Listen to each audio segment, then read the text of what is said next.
bonsoir aux élus que je n'ai pas salués, bonsoir à l'administration. Donc il est 17h, on va commencer notre conseil municipal. Donc je vais procéder à l'appel. Monsieur Le Courrier Eddy donne procuration à Monsieur Jean-Jacques Afchin. Monsieur Afchin Jean-Jacques présent. Madame San Mohamed Rusmaïni donne procuration à Sabrina Ouédé. Monsieur Pelage Maurice. Madame Rivière Elisabeth. Elle doit arriver. Monsieur Berthelot Olivier. Madame Ouédé Sabrina. Monsieur Baudry Michel. Madame Bolo Valérie. Monsieur Pagaloua Lionel. Madame Ferrali Elodie. Madame Filimo Haou Marguerite. Madame Courteau Chantal. Monsieur Aoussou Paul donne procuration à Fémia Motoui. Madame Jalabert Nadine donne procuration à Madame Valérie Bolo. Motoui Fémia. Monsieur Alguerez Pierre-Louis donne procuration à Sandrine Ouattar Tassipan. Madame Ouattar Tassipan Sandrine. Madame Tu Marie-Thérèse. Madame Frogier Vailla a prévenu qu'elle aura du retard. Monsieur Mawaka Lolesio donne procuration à Georges Tarayaou. Monsieur Tarayaou Georges. Monsieur Tofili Raphaël. Monsieur Goyon Mathieu. Monsieur Nguela Karl donne procuration à Raphaël Tofili. Madame Griveau-Boc Catherine donne procuration à Mathieu Goyon. Madame Poya Ivy. Madame Moreau-Laure. Madame Juliet Nina. Elle arrive. Monsieur Leland Michael. Monsieur Parent Frédéric. Monsieur Boineau Jean-Irénée. Monsieur Pidgeot Romuald, pas là. Madame Toutikian Blandel, pas là. Et monsieur Saou Pétello, pas encore arrivé. Donc nous avons le quorum. Le secrétaire de séance, monsieur Maurice Pelage. Donc avant de commencer nos travaux, je vais donner la parole à monsieur Pelage. Messieurs, dames, oui, je vais vous demander de bien vouloir vous lever. Nous allons obtenir une minute de silence en mémoire de notre ami José Blum.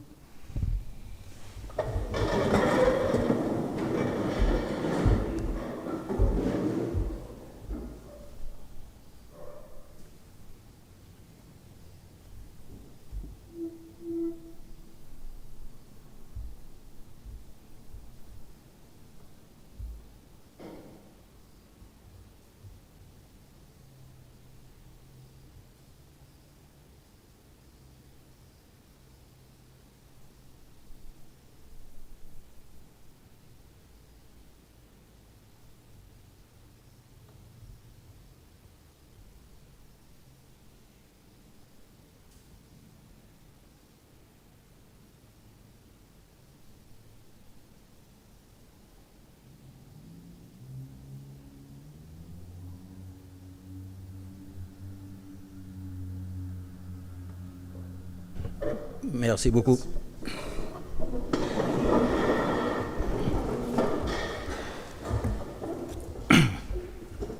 Donc pour continuer, avant de commencer, depuis notre dernier conseil municipal, on a eu le départ à la retraite donc, de M. Martinez, qui était directeur des services techniques. Et un nouveau directeur a été nommé en la personne de M. Oxford. Je vais vous donner la parole, M. Oxford, s'il vous plaît.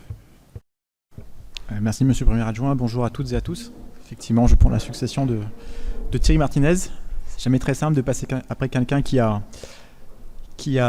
tant marqué la commune en 3 décennies avec l'engagement qui le caractérisait. Donc j'ai par contre, depuis 4 ans, à ses côtés, beaucoup appris. Donc à moi désormais d'honorer la confiance qui m'a été accordée. Pour cela, je remercie l'exécutif et l'administration. Donc après un parcours d'un peu plus de 10 ans dans le privé, je poursuis mon jeune cheminement dans le service public autour d'une équipe avec laquelle je prends beaucoup de plaisir à travailler. Le métier est passionnant, les challenges sont quotidiens. C'est donc avec beaucoup d'honneur et de plaisir que je continuerai à m'investir pour la commune et pour son développement et son cadre de vie. Et je vous remercie. Je vais pour le coup laisser la parole à un autre petit nouveau, qui est Daniel Contal, qui a pris ses fonctions depuis le 11 mars au poste de chef de service infrastructure. Et je vais le laisser. Je voulais d'abord, avant de donner la parole à M. Contal, M. Oxford.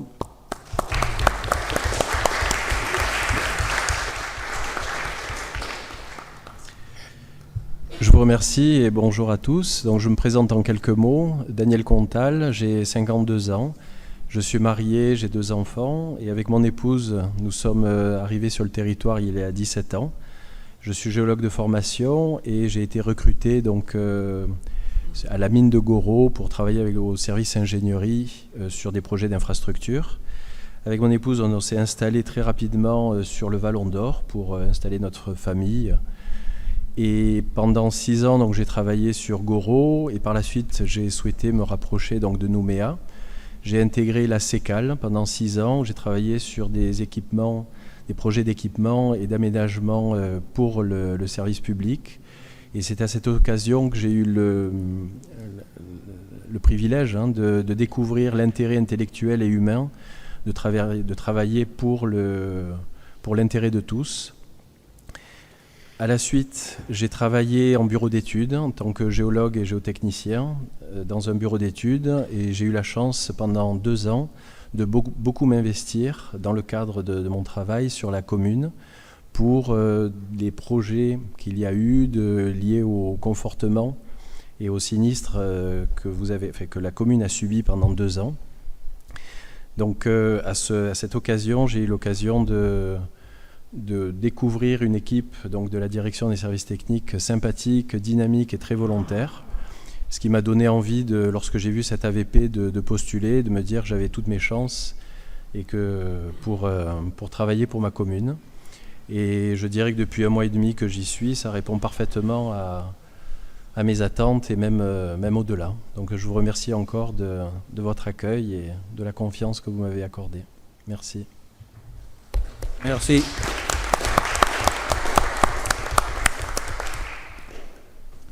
Bien. Donc nous allons entamer l'ordre du jour. Donc le premier point à l'ordre du jour, c'est l'approbation du procès-verbal du dernier conseil municipal du 7 mars 2024. Est-ce que vous avez des observations sur ce PV du conseil municipal? Pas d'observation, donc il est approuvé. Ensuite, point numéro 2, nous avons l'approbation des comptes de gestion 2023 du budget principal.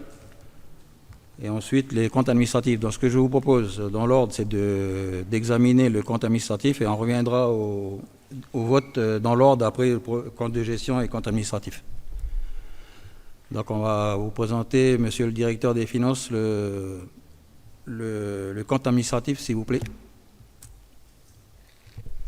Merci, monsieur le premier adjoint. Donc, bonjour à tous et à toutes. Donc, pour cette présentation consolidée des comptes administratifs 2023 du budget principal et des budgets annexes, on l'a préparé en trois parties. Donc vous avez dans une première partie le compte administratif en quelques chiffres. Ensuite on fait un focus sur l'évolution de 2019 à 2023 et avant de passer aux réalisations de l'année 2023. Donc sur cette slide-là, vous avez les résultats de fonctionnement. Pour rappel, le résultat, c'est la différence que vous avez entre l'ensemble des titres émis en recettes et l'ensemble des mandats émis en dépenses, en opération d'ordre et en opération réelle, ce qui vous donne en budget consolidé un montant de plus 413 millions de résultats, qui est principalement composé par le résultat au budget principal de plus 389,8 millions. Au budget assainissement, au budget lotissement, vous avez plus 1000 francs de résultats excédentaires. Au budget ordures ménagères, vous avez moins 11,1 millions. Au budget assainissement, vous avez plus 20,8 millions. Et au budget eau, il est excédentaire de 13,5 millions. Au résultat d'investissement hors report, là ça concerne véritablement ce qui a été réalisé sur l'année. Vous avez en budget consolidé moins 289,9 millions, qui est principalement composé par le résultat du budget principal de moins 200,6 millions. Vous avez plus 17,7 millions au budget lotissement, plus 2,5 millions au budget ordures ménagères, moins 53 millions au budget assainissement et moins 56,5 millions au budget eau. Une fois que vous prenez en compte les reports, vous avez un budget consolidé de moins 248,6 millions, avec un budget principal de moins 249,5 millions, plus 17,7 au budget lotissement, plus 2,5 au budget ordures ménagères, un budget annexe de l'assainissement qui passe à moins 31,5 millions et un budget eau qui lui passe à 12,2 millions. Sur l'exécution en consolidé à la section de fonctionnement, vous avez en recette 4 227 millions, en dépenses 3 814 millions, ce qui représente un résultat, ce qui donne un résultat de plus 413 millions. En section d'investissement, en prenant en compte les engagements reportés sur l'année 2024, vous avez 1 431 millions en recettes, et en dépenses, vous avez 1 679 millions, ce qui représente moins 249 millions. Et en résultat global, vous êtes à plus 164 millions. En ce qui concerne les taux d'exécution consolidés, en section de fonctionnement, vous avez en recette un taux d'exécution de 98%. En dépenses, vous avez 88%. En section d'investissement hors report, vous êtes à 56% de réalisation. En dépenses, vous êtes à 72%. Une fois que vous prenez en compte les reports, vous êtes à 76% en recettes d'investissement et 90% en dépenses d'investissement. Le reliquat de 24% de non réalisés en recettes d'investissement est principalement composé par l'autofinancement. C'est les dépenses c'est la partie de fonctionnement qui sert en fait au financement des dépenses d'investissement. Elle représente 11%, mais de manière générale, ce sont des écritures que nous effectuons pour équilibrer le budget. Il n'y a pas de réalisation en face. Ensuite, ce reliquat est également composé de la non-réalisation de la cession des actions de la SEM Mandor Environnement. Cela représente 5% des 24%. Vous avez une part des amortissements qui sont également non exécutés, qui représentent 4% des 24%. Et vous avez une part des subventions d'investissement qui sont non engagées et qui vont être réinscrites en 2024. Là, vous avez un slide avec des indicateurs qui sont importants à prendre en compte. Donc, pour la masse salariale, elle représente 37,15% des recettes réelles de fonctionnement, ce qui est inférieur aux 38% qui sont recommandés, et elle représente également 43,89% des dépenses réelles de fonctionnement, ce qui est inférieur aux 45% recommandés. Le taux d'épargne brute en 2023 est à 15,3%, ce qui est supérieur au taux de référence qui est recommandé par l'AFD, qui est de 15%. En 2023, nous avons également contracté un montant d'emprunt de 419 millions, ce qui est en deçà des 428 millions d'emprunts qui ont été remboursés sur l'année, ce qui contribue à un désendettement de 9 millions. L'encours de la dette au 31 décembre 2023 s'établit à 4 553 millions, ce qui équivaut à un taux d'endettement de 109%. Ici, vous avez une représentation de l'évolution des recettes réelles de fonctionnement et des dépenses réelles de fonctionnement de 2019 à 2023. En ce qui concerne les recettes réelles de fonctionnement de 2019 à 2021, elles diminuent de 345 millions. Cette diminution s'explique par un recul des recettes liées aux centimes additionnels qui ont diminué notamment à cause du ralentissement de l'activité du fait de la crise Covid. Donc cette diminution, elle est de 2019 à 2021, et de 2021 à 2023, on constate une amélioration de la tendance avec une augmentation de plus 193 millions. Plus précisément, entre 2022 et 2023, les recettes de fonctionnement évoluent de la manière suivante. Donc elles diminuent pour les centimes additionnels de moins 23,9 millions. Dans le détail, c'est les centimes additionnels liés au droit d'enregistrement qui augmentent de plus 31,1 millions. Les centimes additionnels liés à la patente diminuent de 45,6 millions. Et ceux du foncier diminuent de moins 9,3 millions. Les redevances d'assainissement diminuent également de 9,7 millions. Et les reprises sur provision diminuent de 7,6 millions. En contrepartie, vous avez le FIP et le réajustement du FIP qui lui augmente de plus 65,2 millions, le FPIC qui lui augmente de plus 18,4 millions, la redevance OPT de plus 9 millions, les revenus des immeubles de plus 7,1 millions, la redevance EEC qui augmente de plus 5,9 millions et la taxe sur l'électricité de plus 3,1 millions. En ce qui concerne les dépenses réelles de fonctionnement, vous avez une maîtrise des dépenses réelles de fonctionnement qui, de 2019 à 2023, diminue de 128 millions. Dans le détail, entre 2022 et 2023, ce sont les charges de personnel qui, elles, diminuent de 136,4 millions, les dotations aux provisions de 39 millions, les charges à caractère général diminuent de 11,6 millions et les frais suite à des décisions de justice diminuent de 8,6 millions. En face de cela, vous avez les intérêts d'emprunt qui, eux, augmentent de plus 27,6 millions. Les titres annulés sur exercice antérieur qui augmentent de plus 13,6 millions. Et les subventions exceptionnelles qui augmentent de plus 9,6 millions, ainsi que les subventions aux associations qui augmentent de 3,9 millions. On vous a préparé un petit graphique pour vous montrer l'évolution du taux d'épargne brute qui se maintient en fait à un niveau supérieur à 12%, hormis en 2022 où il diminue à 10,61%. Et en 2023, vous avez un retour à un taux qui est supérieur aux 15% recommandé par l'AFD et qui s'établit à 15,35%. En ce qui concerne l'évolution des emprunts, sur les années antérieures de 2019 à 2022, elles étaient particulièrement importantes parce qu'elles ont servi à financer des dépenses d'investissement ambitieuses et elles ont progressivement diminué pour entamer en 2023 une phase de désendettement. Ce sont comme vous pouvez le voir dans le graphique, vous avez cet effet ciseau en 2023 avec une réduction de l'emprunt qui lui est de 9 millions pour 2023 et qui si vous regardez les prévisions que nous avons faites au budget 2024, devrait se poursuivre avec une réduction de 5 millions de l'encours. Donc là, on passe sur la troisième partie avec les réalisations de 2023. Ce petit graphique vous montre en fait les dépenses de fonctionnement et d'investissement que nous avons réparties autour de plusieurs domaines. Donc ici, vous n'avez pas les opérations d'autres, ce sont vraiment que les opérations réelles. En services généraux, cela représente 17,2% de l'ensemble des dépenses. Sur le domaine aménagement, quartier et environnement, on est à 22,2% des dépenses.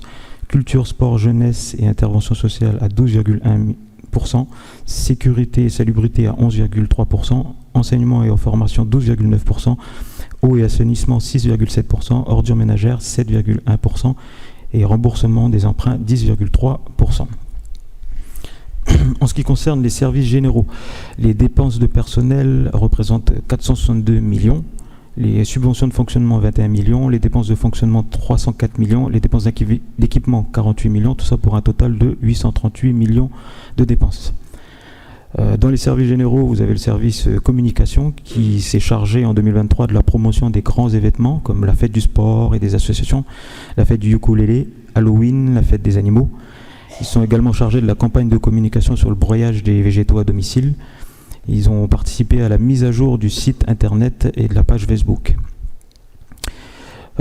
Pour les supports de communication, ils ont participé à la production de 4 parutions de Mandor Magazine, 4 parutions pour Mon Association Magazine. Vous avez également l'édition des programmes du centre culturel, les guides de la rentrée, les divers flyers, les agendas de la ville, les calendriers, les affiches banderoles et les signalétiques. Vous avez également dans l'émission de la communication tout ce qui va concerner les relations et la presse avec les spots radio, l'agenda culturel aux médias et les comptes rendus aux élus. Toujours dans les services généraux, au niveau de l'administration, vous avez pour l'hôtel de ville 27 048 appels entrants, 24 453 administrés reçus, 3 661 passeports produits, 3 037 pièces d'identité produites et vous avez 83 mariages organisés avec diverses tâches qui touchent le recensement, le certificat de vie et les attestations de résidence. Pour la mairie annexe de Ploum, vous êtes à 1839 administrés reçus, 1609 passeports produits et 1338 pièces d'identité produites. Pour ce qui concerne le domaine des finances, c'est 7334 factures enregistrées, 7734 mandats émis et 830 titres de recettes émis. Pour le domaine de l'enseignement et de la formation, cela correspond à 278 millions de dépenses de personnel. En subvention de fonctionnement, on est à 185 millions. En dépenses de fonctionnement, on est à 108 millions. En dépenses d'équipement, c'est 56 millions, pour un total de dépenses à 627 millions. Sur le territoire communal, vous avez 16 établissements publics avec 13 écoles maternelles et primaires, 2 collèges, 1 lycée. Il y a également 4 établissements privés avec 2 écoles primaires, 1 collège et 1 lycée. Cela pour 5 590 élèves scolarisés, dont 2659 en école publique, en 434 en école privée et 2497 en collège et lycée. Au niveau de la ville, nous avons 2 personnels administratifs, 17 aides maternelles, 43 agents d'entretien et 4 itinérants. Et pour les subventions de fonctionnement, sur le domaine de l'enseignement et de la formation, on est en subvention à la Caisse des écoles à 135 millions, dont 10 millions de subventions exceptionnelles. Vous avez pour la subvention de l'ADEC 22 millions et subvention à la province sud 17 millions. Parmi les projets de fonctionnement qu'il y a eu pour l'enseignement et la formation, vous avez le projet éducatif local qui aura coûté 3,7 millions, les accompagnements à la scolarité et vacances apprenantes pour un coût de 19 millions, le conseil des droits et devoirs des familles de 16 millions. En bas à droite, vous avez une petite fresque réalisée par les jeunes au groupe scolaire de Ploum.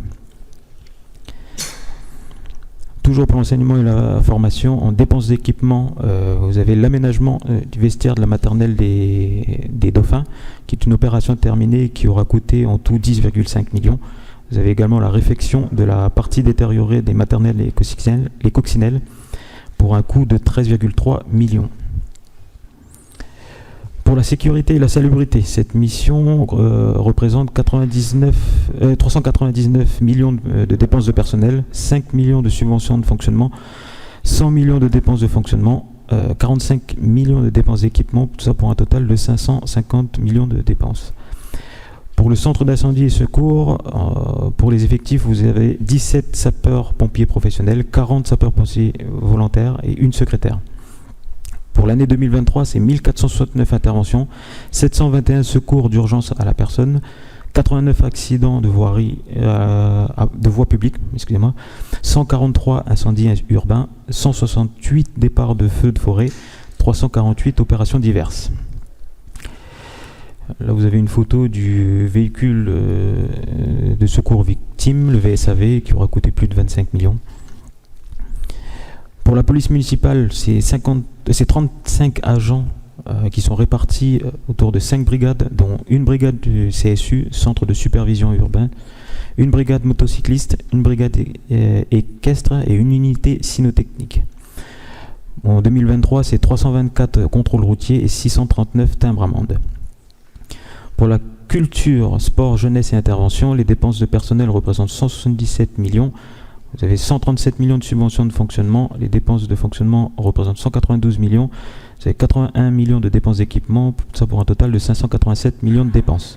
Les subventions aux associations ont représenté 16 millions. Il est estimé également une mise à disposition gratuite aux associations de salles ou de personnel pour un montant estimé à 42 millions. Vous avez une subvention au CSAS qui a été de 121,5 millions. Donc là, vous avez quelques photos de la fête du sport et des associations ainsi que de la fête de la musique. Dans cette salle-là, c'est les photos pour la chasse aux œufs, Halloween et les festivités de Noël. Donc là, on nous a vraiment sélectionné les opérations les plus marquantes. Mais ça ne fait pas, ce n'est qu'une petite partie des réalisations de la DSAP.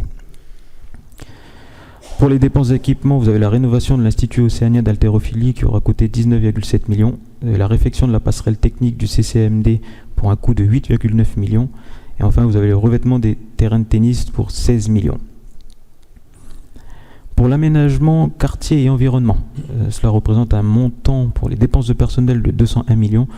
En subvention de fonctionnement, c'est 86 millions. Pour les dépenses de fonctionnement, vous avez 368 millions. Et dépenses d'équipement, c'est 424 millions pour un total de 1,79 milliard. Donc, parmi les réalisations dans ce domaine, vous avez l'aménagement de l'île au Bailly, la Pointe Nord, pour un montant de 7 millions en 2023. Pour l'installation de 5 tables ombragées et l'aménagement de 8 espaces de camping. L'opération est encore en cours et elle est estimée à un montant de 60 millions. Vous avez l'aménagement du Canipark pour 4,9 millions avec la mise en place en 2023 des agrès. L'opération sur 2022 et 2023 est estimée à 19,5 millions. Ensuite, pour la sécurisation de l'ouvrage mamier, vous avez une photo avec le coût total de l'opération qui s'élève à 63 millions. Vous avez également l'aménagement du parc Robert Mourant pour un montant total de 10,5 millions. Pour les confortements, vous avez le confortement de la rue des Cerisiers Bleus pour un coût total de 31 millions. Vous avez ensuite le confortement de la rue du RP Montrousier pour 37 millions. Et ici, vous avez des photos pour le confortement de la rue des Sables pour un montant total de 22 millions. En ce qui concerne l'assainissement, ça représente des dépenses de personnel de 32 millions. Vous n'avez aucune subvention de fonctionnement versée en 2023. Les dépenses de fonctionnement représentent 85 millions. Dépenses d'équipement 207 millions, ça pour un total de 325 millions de dépenses. Les grandes réalisations dans ce domaine, c'est l'AEP Col de Plume avec la construction du réservoir et la démolition et reconstruction des chambres de vannes. C'est une opération qui est encore en cours pour un montant total de l'opération qui est estimé à 190 millions. Vous avez l'assainissement de la rue Mickey Mickey qui est une opération terminée pour un coût total de 120 millions. Vous avez l'assainissement de la rue Léo Delibes et des Goyaviers pour un montant de 56,4 millions. Et enfin, vous avez la piste d'accès au réservoir de Robinson qui aura coûté 9 millions et une réalisation du maillage pour l'AEP à l'antenne Noumbéa pour un montant de 4 millions. Donc voilà, c'est tout. Merci. Merci, monsieur le directeur, pour cette belle présentation.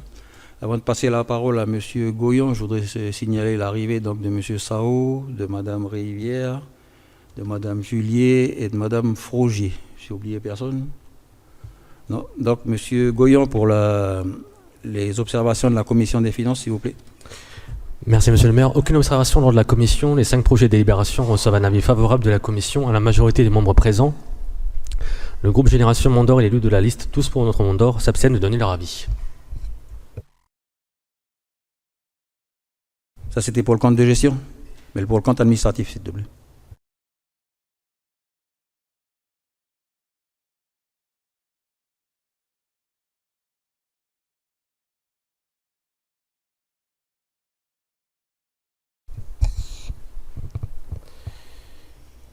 Alors, lors de la commission du 16 avril, Madame Salmat souhaite savoir comment l'endettement a évolué depuis 2019 pour aboutir à une maîtrise des emprunts. Monsieur Bohami répond que l'endettement provient des tirages importants dans les années précédentes du fait du financement de grosses opérations comme les réservoirs 150 millions et la caserne de gendarmerie 400 millions. Depuis 2019, le recours aux emprunts diminue progressivement jusqu'à atteindre en 2023 un désendettement de 9 millions avec 419 millions contractés contre 428 remboursés. Ce désendettement se poursuit sur le budget 2024 avec un désendettement de 5 millions. M. Berthelot demande des précisions sur les taux d'exécution budgétaires. M. Bohami répond qu'en section de fonctionnement, le taux d'exécution est généralement bon. En section d'investissement, il y a une distinction entre hors report et avec report. L'objectif est d'améliorer ce taux d'exécution par la mise en œuvre du PPI, permettant ainsi d'avoir une vision précise du cadencement des différentes opérations sur les années à venir. Dans l'ensemble, ces taux sont satisfaisants. Madame Solman remarque que le taux d'exécution consolidé de la section d'investissement est de 56% en recettes et de 72% en dépenses. Il y a donc moins de recettes que de dépenses. Elle demande des explications sur cette différence. Monsieur Bohami explique qu'il y a plusieurs raisons. L'absence de vente des actions de la SEM Vendant l'Environnement, impact de 96 millions, et les subventions d'investissement non perçues sur 2023, car les travaux ne sont pas suffisamment avancés pour pouvoir faire des appels de fonds. Ces recettes sont réinscrites au budget primitif 2024. Il y a aussi les restes réalisés en recettes qui sont censés être perçus sur l'année 2023, mais qui sont perçus progressivement sur les années à venir. En taux consolidé, il y a également l'autofinancement chapitres 23 et 21, qui est une prévision budgétaire sans exécution. Il s'agit des opérations de financement de la section d'investissement par la section de fonctionnement. Madame Julier demande si avec les reports, le taux d'exécution en section d'investissement en recettes n'est que de 76% parce que les 24% de différence correspondent à l'absence de la vente des actions de la SEM Mondor Environnement. M. Bohami répond par la négative. Il explique que la raison principale de ces 24% est la non-exécution des chapitres 23 et 21, chapitres sans mandat ou titre émis. Il s'agit d'inscriptions purement comptables. Madame Julier comprend qu'il y a 25% de recettes d'investissement qui ne s'exécutent pas. M. Bohami confirme. Madame Salmoit demande des précisions sur la rationalisation des dépenses en section de fonctionnement. M. Bohami répond que pour le taux de réalisation en section de fonctionnement, il y a eu plusieurs mesures progressives comme de nouveaux marchés de prestations permettant de diminuer certaines dépenses, exemple ordures ménagères ou dépenses à caractère général. Parallèlement, les dépenses de personnel ont diminué de 136 millions entre 2022 et 2023. M. Berthelot demande un point sur les indicateurs financiers qui sont en amélioration. M. Bohami répond qu'il y a la maîtrise de la masse salariale permettant d'être en deçà des seuils recommandés, ainsi que les économies réalisées, maîtrise des dépenses, qui permettent une augmentation du taux d'épargne brute. L'emprunt est aussi maîtrisé pour arriver à un financement précis des dépenses d'investissement. Madame Julier demande si la ville sera contrainte d'augmenter son emprunt de 100 millions si la vente des actions Monde Environnement SAML n'a pas lieu en 2024. Monsieur Cartegeni répond par la négative. Il y aura simplement un déficit qui sera constaté au compte administratif 2024. Il précise que ce n'est pas interdit d'avoir un déficit car la ville ne perçoit pas toujours les recettes attendues. C'était le cas pour 2023. Sur les charges de personnel, M. Sao souhaite savoir s'il est possible pour les années à venir d'anticiper les évolutions de carrière, les transformations de postes ou encore l'intégration des contractuels pour mieux maîtriser ces charges. M. Pelletier répond que la ville s'est dotée d'un nouvel outil pour piloter les charges de personnel et de maîtriser les projections pour l'année N+1. Cet outil a été utilisé pour le BP 2024 afin d'avoir une estimation au plus juste des dépenses. M. Cartegeni ajoute que la ville a mené un travail de fond avec la réorganisation de 2 directions DSTP et DSAP. Il reste la DFI à réorganiser. Il n'y a donc pas de meilleure maîtrise à envisager car chacun est à sa place. Par ailleurs, les effectifs sont constants depuis des années. Avec ces effectifs, la ville a été capable d'absorber des charges de travail importantes lors des différents événements, Covid ou crise. Elle n'a pas eu besoin de recruter davantage d'agents, sauf avec un recours à des surcroîts d'activité ou sur de courtes périodes. Les 5 projets de délibération reçoivent un avis favorable de la Commission à la majorité des membres présents. Le groupe Génération Mont-d'Or et l'élu de la liste Tous pour notre Mont-d'Or s'abstiennent de donner leur avis. Merci, M. Gouillon. Dans la discussion générale, y a-t-il des demandes d'intervention? M. Sao. Merci, Monsieur le Premier Adjoint. Je voudrais remercier la présentation qui nous a été faite pour cet après-midi et j'aurais quelques questions concernant les chiffres qui nous ont été présentés. Même si le compte administratif ne fait que constater les dépenses qui ont déjà été réalisées, c'est important de pouvoir comparer entre 2022 et 2023 et surtout par rapport au budget primitif qui a été adopté. Sur les charges du personnel, c'est un point sur lequel on a beaucoup échangé. Vous avez évoqué une baisse des charges du personnel. Oui, je suis d'accord, il y a une baisse des charges du personnel, mais vous aviez évoqué, pour justifier cette baisse des charges du personnel, que c'était dû à une augmentation du point d'indice sur les cotisations CAFAT et sur la revalorisation de la CLR. Or, sur les documents qui nous ont été présentés, sur le compte administratif 2023, si l'on compare les dépenses concernant la cotisation CAFAT, on a moins 25 millions par rapport à 2022. Cotisation mutuelle en baisse aussi et la cotisation pour la CLR est en baisse d'une dizaine de millions également. Donc comment justifiez-vous finalement la baisse des charges du personnel vu que les cotisations que vous aviez évoquées la dernière fois pour évoquer cette baisse étaient déjà prises en compte?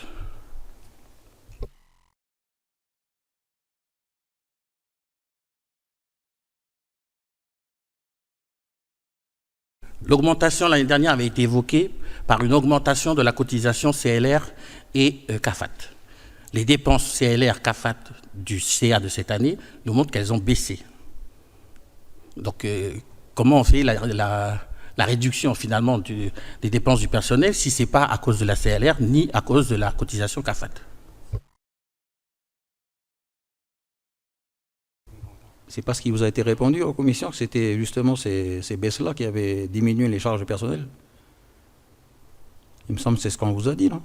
Monsieur Pelletier, vous confirmez ou non? Diminuer les charges de personnel parce qu'on diminue la CLR, diminue la CAFAT et diminue, je ne sais plus quel autre chapitre là. Donc les charges diminuent, effectivement.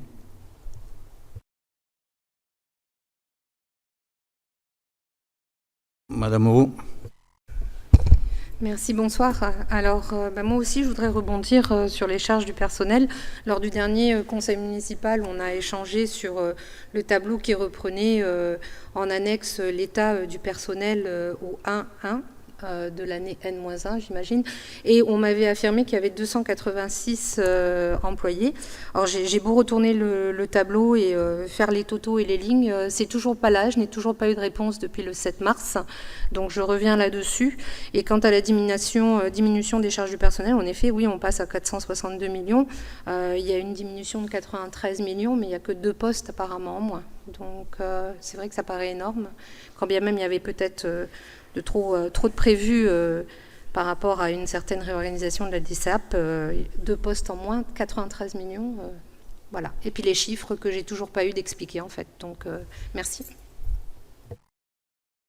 Monsieur le directeur, alors donnez-nous les bons chiffres parce que Madame Moreau n'arrive pas à retomber à chaque fois sur... Je vais persister, je vais signer effectivement 286 postes budgétaires, mais il est tout à fait normal que vous n'ayez pas retrouvé vos petits dans le tableau, puisque effectivement, il y a des erreurs de mise à jour dans le tableau, ce sont des décédés.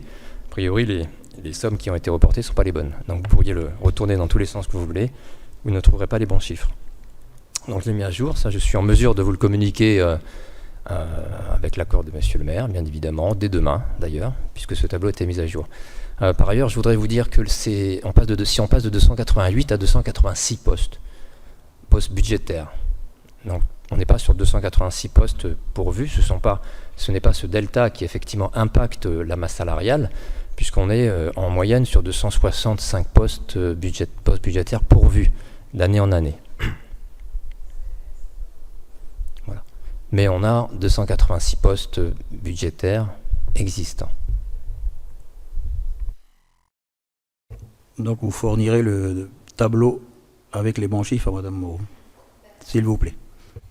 C'est quand même important, puisque quand je fais le total des pourvus, non pourvus et de ce qui doit rester, ça ne correspond pas. Donc c'est bien qu'il y a une erreur dans le tableau. Merci. Pardon, M. Saou. Oui, merci. Toujours sur les charges du personnel, concernant la rubrique rémunération, l'article 64-13-21, on a une augmentation de ces rémunérations entre l'année dernière et cette année, enfin entre CA 2022 et CA 2023. Donc comment vous expliquez cette augmentation des rémunérations et quelle partie de la rémunération elle concerne?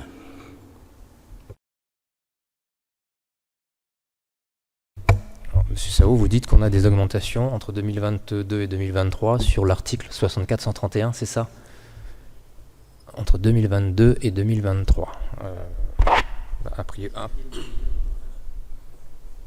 Sur le 64-131, donc rémunération du personnel permanent. Voilà. Alors, une augmentation là. Il y a eu, comme le directeur des finances l'a dit, il y a une diminution effectivement des dépenses entre le CA 2022 et 2023. Alors, ce qui peut se passer en fait dans la répartition, dans la ventilation du budget, c'est que vous avez plusieurs articles qui peuvent être ventilés sur le 64-111. Il faudrait que je retrouve vos chiffres. Vous pourriez me donner les chiffres, s'il vous plaît?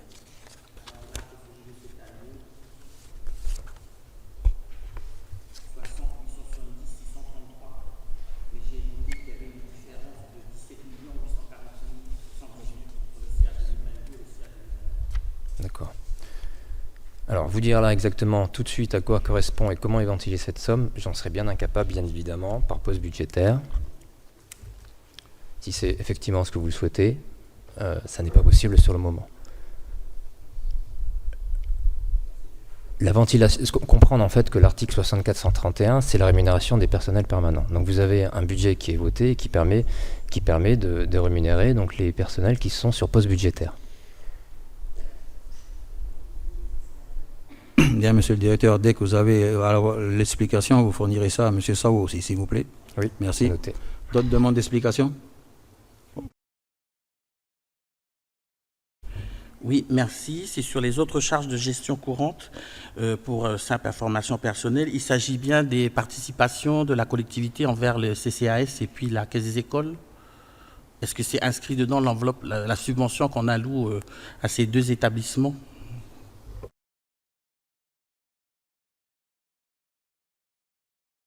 Merci.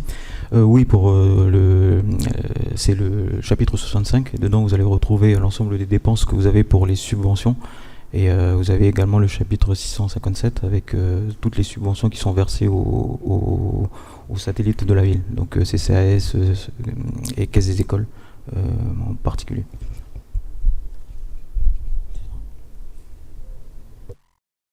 Autant que je continue, comme ça sera fini.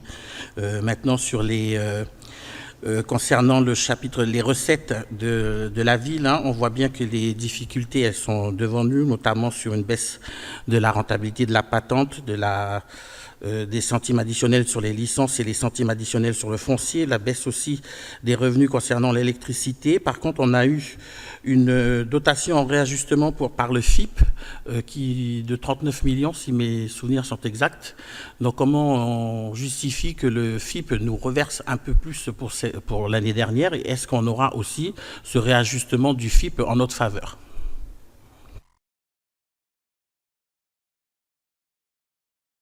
Alors ce réajustement, en fait, c'est un rattrapage que nous avons depuis 2022. Et vous avez tout l'effet cliquet qui permet de sécuriser en fait cette ressource-là. Et du coup, on perçoit ce rattrapage-là sur l'année 2023. Donc après, c'est possible. Après, pour 2024, normalement, on a reçu déjà les premiers retours et il doit se maintenir à ce que nous avons déjà sur 2023. Donc, c'est déjà assuré qu'on a le même montant de FIP entre 2023 et 2024.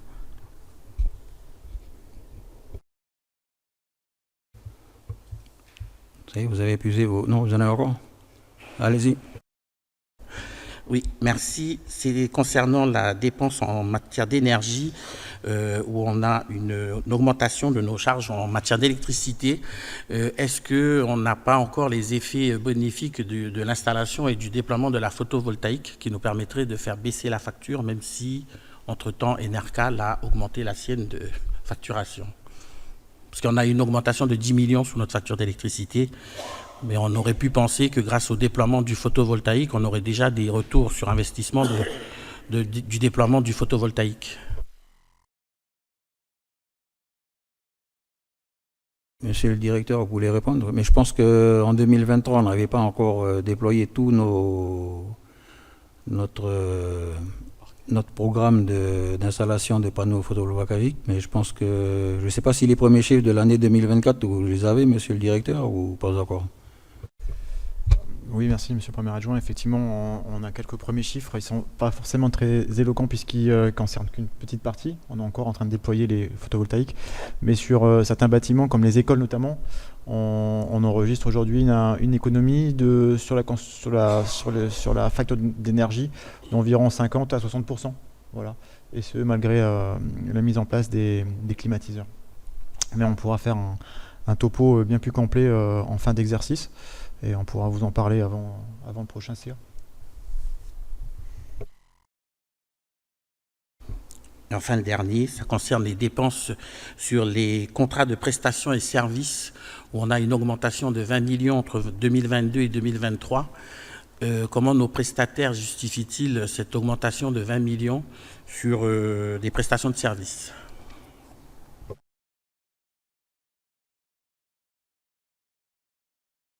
Je pense qu'il s'agit simplement de l'actualisation des tarifs des prestataires. Hein. Monsieur le directeur, vous pouvez me confirmer ou... Je pense que c'est ça, il n'y a pas d'augmentation de prestations supplémentaires, c'est uniquement une réactualisation des tarifs. Oui, les augmentations, par exemple, sur le service des OM ou sur certains marchés de prestations de services, c'est la révision du prix annuel qui fait que, en partie, ça a pu augmenter. Voilà. Les marchés, il n'y a pas de nouveaux marchés sur ces prestations-là. C'est essentiellement de la révision de prix. Merci. Y a-t-il d'autres demandes d'intervention? Pas de demande d'intervention? On va examiner la première délibération qui concerne le compte de gestion du budget principal de l'exercice 2023. Donc, article 1, le compte de gestion du budget principal du trésorier de la province Sud pour l'exercice 2023 est arrêté comme ci-dessous.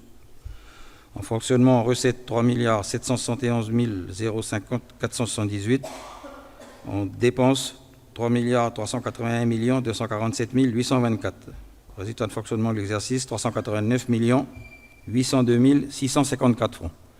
En investissement, recette 861 001 francs. 306 francs. En dépenses, 1 074 615 francs. Le solde d'exécution de l'exercice 2023 est de moins 212 999 309 francs. avec un solde d'exécution reporté de 2022 de 12 362 942 francs, ce qui donne un résultat d'exécution en investissement de l'exercice 2023 de moins 200 636 369 francs. Le résultat de l'exercice cumulé de l'exercice, le résultat de clôture cumulé de l'exercice donne en fonctionnement 389 802 654 francs, en investissement moins 200 636 369 francs, ce qui donne un résultat de 189 166 285 francs. Article 2. Le compte de gestion du trésorier de la province Sud est arrêté en conformité avec le compte administratif du budget principal pour l'exercice 2023. Article 3. Article de recours. Article 4. Article d'exécution. Je consulte le Conseil. Y a-t-il des voix contre? Opposition? Pas d'opposition, pas d'abstention. Adopté. Donc, ce qui concerne le budget annexe O. Article 1. Le compte de gestion du budget annexe O du trésorier de la province Sud pour l'exercice 2023 est arrêté comme ci-dessous. En recettes, 83 022 447. En fonctionnement, en dépenses nettes, 69 515 988 francs. En résultat de fonctionnement, 13 506 459 francs. En investissement, recettes, 102 72 346 francs. En dépenses, 119 893. Résultat d'exécution, moins 56 486 672. Résultat de clôture cumulé. Résultat de fonctionnement de l'exercice 2023, 13 506 459. Solde d'exécution d'investissement, moins 56 486 672 francs. Ce qui donne un résultat de clôture, moins 42 980 213 francs. Article 2. Le compte de gestion du trésorier de la province Sud est arrêté en conformité avec le compte administratif du budget annexe O pour l'exercice 2023. Article 3. Article de recours. Article 4. Article d'exécution. Je consulte le Conseil. Pas d'opposition, pas d'abstention. Adopté. Le budget annexe assainissement. Donc, article 1, le compte de gestion du budget annexe assainissement du trésorier de la province Sud pour l'exercice 2023 est arrêté comme ci-dessous. En fonctionnement, recettes, 92 379 123 francs. En dépenses, 71 556 730 francs. En résultat de fonctionnement de l'exercice, 20 822 393 francs. En investissement, recettes, 58 387 392. En dépenses, 118 968 719. Et solde d'exécution d'investissement, moins 53 41 000 francs, 241 286 francs. Résultat de clôture cumulé en fonctionnement, résultat de fonctionnement, 20 822 393. Investissement, moins 53 41 286 francs, ce qui redonne un résultat de clôture de moins 32 218 893. Article 2. Le compte de gestion du trésorier de la province Sud est arrêté en conformité avec le compte administratif du budget annexe assainissement pour l'exercice 2023. Article 3. Article de recours. Article 4. Article d'exécution. Pas d'opposition, pas d'abstention. Adopté. Le budget ordures ménagères. Donc l'article 1, le compte de gestion du budget annexe ordures ménagères du trésorier de la province Sud pour l'exercice 2023 est arrêté comme ci-dessous. En fonctionnement, en recettes, 333 251 566 francs. En dépenses, 347 132 452 francs. En résultat de fonctionnement, moins 11 104 380. En investissement, recettes, 9 35 802 francs. En dépenses, 4 680 972. Solde d'exécution d'investissement, 2 548 006 francs. Donc le résultat clôture en fonctionnement, moins 11 104 380 francs. Et en investissement, 2 548 006 francs. Ce qui donne un résultat clôture de moins 8 556 374 francs. Article 2. Le compte de gestion du trésorier de la province Sud est arrêté en conformité avec le compte administratif du budget annexe ordures ménagères pour l'exercice 2023. Article 3. Article de recours. Article 4. Article d'exécution. Pas d'opposition, pas d'abstention. Adopté. Et enfin, le compte de gestion pour la zone industrielle de la Coulée. Donc, article 1, le compte de gestion du budget annexe lotissement zone industrielle de la Coulée, tranche 4 du trésorier de la province sud pour l'exercice 2023 est arrêté comme ci-dessous. En recette, 594 431 francs. En dépenses, 593 350 francs. Résultat de fonctionnement, 1081 francs. En recette nette, 0. En dépenses, 2 858 116 francs. Ce qui donne un solde d'exécution d'investissement de 17 712 986 francs.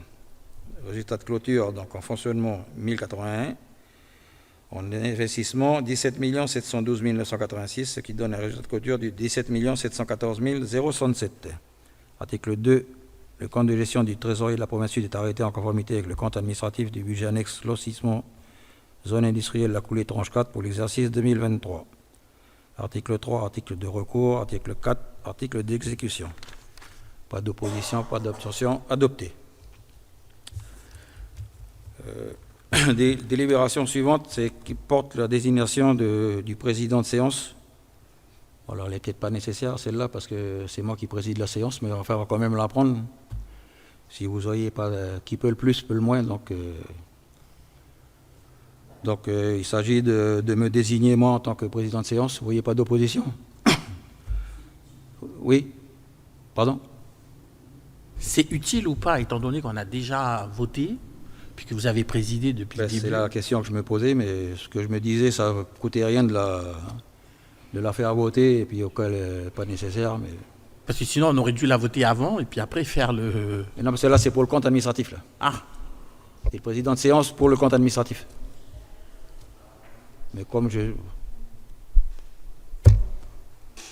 On y va, donc article 1, le conseil municipal désigne M. Jean-Jacques Afchin, premier adjoint au maire, pour assurer la fonction du président de séance pour le vote des comptes administratifs 2023, du budget principal et de ses budgets annexes eau, assainissement, ordures ménagères et lotissement zone industrielle de la Coulée, tranche 4.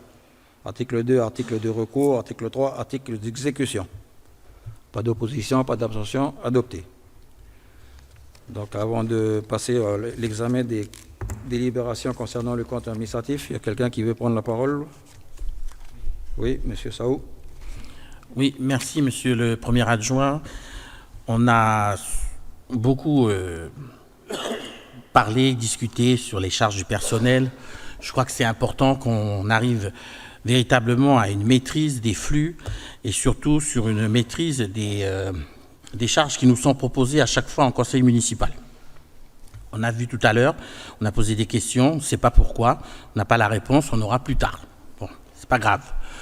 Mais ça doit nous alerter sur les chiffres qui sont annoncés et sur les ratios qui nous sont présentés, de peur que ce ne soit pas des ratios qui soient juste rassurants au moment de pouvoir le voter et que finalement, ça ne traduit pas une maîtrise réelle des dépenses du personnel. Vous l'avez évoqué lors de la commission, la mairie vient de se doter d'un outil plus précis qui permettra d'affiner et permettra aussi de faire des évolutions de carrière sur la part de nos agents et ainsi de mieux maîtriser ces dépenses du personnel. J'aurais préféré que cet outil ait été utilisé depuis le début de la mandature, mais comme vous l'avez dit, qui peut le plus peut le moins, donc on va se réjouir qu'il soit enfin pris et enfin adopté cet outil de maîtrise des dépenses du personnel. Donc, vigilance, attention sur ce qui nous a été présenté et surtout sur les dépenses qui vont finalement augmenter. Saluer aussi l'action de notre police municipale qui permet de tripler ses revenus. 2 800 000 francs d'amende en 2022, 10 millions en 2023. Donc ça montre l'activité et la réactivité. Donc félicitations à notre police municipale pour faire appliquer le droit et faire payer à nos administrés ce qu'ils doivent quand ils ne respectent pas le droit, mais vigilance quand même sur les chiffres qui nous ont été présentés dans ce compte administratif. Je vous remercie. Merci. Y a-t-il d'autres demandes de parole? Pas de demande de parole, donc on passe à la délibération. Donc, l'article 1, pour le compte administratif du budget principal, pardon. Article 1, le conseil municipal réuni sous la présidence de M. Jean-Jacques Afchin, premier adjoint au maire, vote le compte administratif du budget principal de l'exercice 2023 et arrête ainsi les comptes comme ci-dessous. En résultat de fonctionnement, donc recette totale de fonctionnement 3 771 050 478 francs, 3 380 1 247 824. Résultat de fonctionnement 389 802 654 francs. En investissement, le solde d'exécution d'investissement de l'exercice 2023 se porte à moins 200 636 369 francs. Le résultat de clôture de l'exercice est à 189 166 285 francs. Article 2. Le compte administratif du budget principal est arrêté en conformité avec le compte de gestion du trésorier de la province Sud pour l'exercice 2023. Article 3. Compte tenu des restes à réaliser, le résultat définitif du compte administratif du budget principal de l'exercice 2023 s'établit comme suit. Les restes à réaliser en investissement. Le solde des restes à réaliser est moins 48 898 778 francs. Le résultat de clôture cumulé est à 189 166 285 francs. Résultat définitif de l'exercice 2023, 140 267 507 francs. Article 4, article de recours, article 5, article d'exécution. Je consulte le Conseil. Y a-t-il des oppositions? Des abstentions? Adopté. Donc le budget annexe O. Article 1. Le Conseil municipal réuni sous la présidence de M. Jean-Jacques Afchin, premier adjoint au maire, vote le compte administratif du budget annexe O de l'exercice 2023 et arrête ainsi les comptes comme ci-dessous. En fonctionnement, résultat de fonctionnement de l'exercice 2023, 13 506 459 francs. Le solde d'exécution, moins 56 486 672 francs. Résultat de clôture de l'exercice, moins 42 980 213 francs. Article 2. Le compte administratif du budget annexe O est arrêté en conformité avec le compte de gestion du trésorier de la province Sud pour l'exercice 2023. Article 3. Compte tenu des restes à réaliser, le résultat définitif du compte administratif du budget annexe O de l'exercice 2023 s'établit comme suit. Les soldes des restes à réaliser en investissement, 68 674 656 francs. Résultat de clôture cumulé, moins 42 980 213 francs. Résultat définitif, 25 694 443 francs. Article 4, article de recours. Article 5, article d'exécution. Je consulte le Conseil. Y a-t-il des voix contre? D'opposition? Non, pas d'opposition. Adopté. Si? Abstention, j'ai dit quoi, moi? Pardon. Ah, pardon. Excusez-moi. Abstention. 5, ok. La délibération est adoptée. Le budget annexe assainissement. Article 1. Le Conseil municipal réuni sous la présidence de M. Jean-Jacques Afchin, premier adjoint au maire, vote le compte administratif du budget annexe assainissement de l'exercice 2023 et arrête ainsi les comptes comme ci-dessous. En résultat de fonctionnement de l'exercice, 20 822 393 francs. En solde d'exécution d'investissement, moins 53 041 286 francs. Résultat de clôture, c'est moins 32 218 893 francs. Article 2. Le compte administratif du budget annexe assainissement est arrêté en conformité avec le compte de gestion du trésorier de la province Sud pour l'exercice 2023. Article 3. Compte tenu des restes à réaliser, le résultat définitif du compte administratif du budget annexe assainissement de l'exercice 2023 s'établit comme suit. Solde des restes à réaliser en investissement, 21 532 586 francs. Résultat de clôture cumulé, moins 32 218 893 francs. Résultat définitif de l'exercice, moins 10 686 307 francs. Article 4, article de recours. Article 5, article d'exécution. Je consulte le Conseil. Y a-t-il des oppositions? Des abstentions? Abstention? Adopté. Le budget annexe ordures ménagères. Article 1. Le Conseil municipal réuni sous la présidence de M. Jean-Jacques Afchin, premier adjoint au maire, vote le compte administratif du budget annexe ordures ménagères de l'exercice 2023 et arrête ainsi les comptes comme ci-dessous. En résultat de fonctionnement de l'exercice, moins 11 104 380 francs. Solde d'exécution d'investissement, 2 548 006 francs. Résultat de clôture de l'exercice, moins 8 556 374 francs. Article 2. Le compte administratif du budget annexe ordures ménagères est arrêté en conformité avec le compte de gestion du trésorier de la province Sud pour l'exercice 2023. Article 3. Compte tenu des restes à réaliser, le résultat définitif du compte administratif du budget annexe ordures ménagères de l'exercice 2023 s'établit comme suit. En reste à réaliser en investissement 0. Résultat de clôture, moins 8 556 374, ce qui donne un résultat définitif de moins 8 556 374. Article 4, article de recours. Article 5, article d'exécution. Je consulte le Conseil. Des oppositions, abstentions, adopté. Et le dernier, le lotissement industriel. Donc, article 1, le Conseil municipal réuni sous la présidence de M. Jean-Jacques Afchin, premier adjoint au maire, vote le compte administratif du budget annexe lotissement industriel, la coulée, tranche 4, de l'exercice 2023, et arrête ainsi les comptes comme ci-dessous. En fonctionnement, 1081 francs. En exécution d'investissement, 17 712 986. Résultat de clôture, 17 714 067.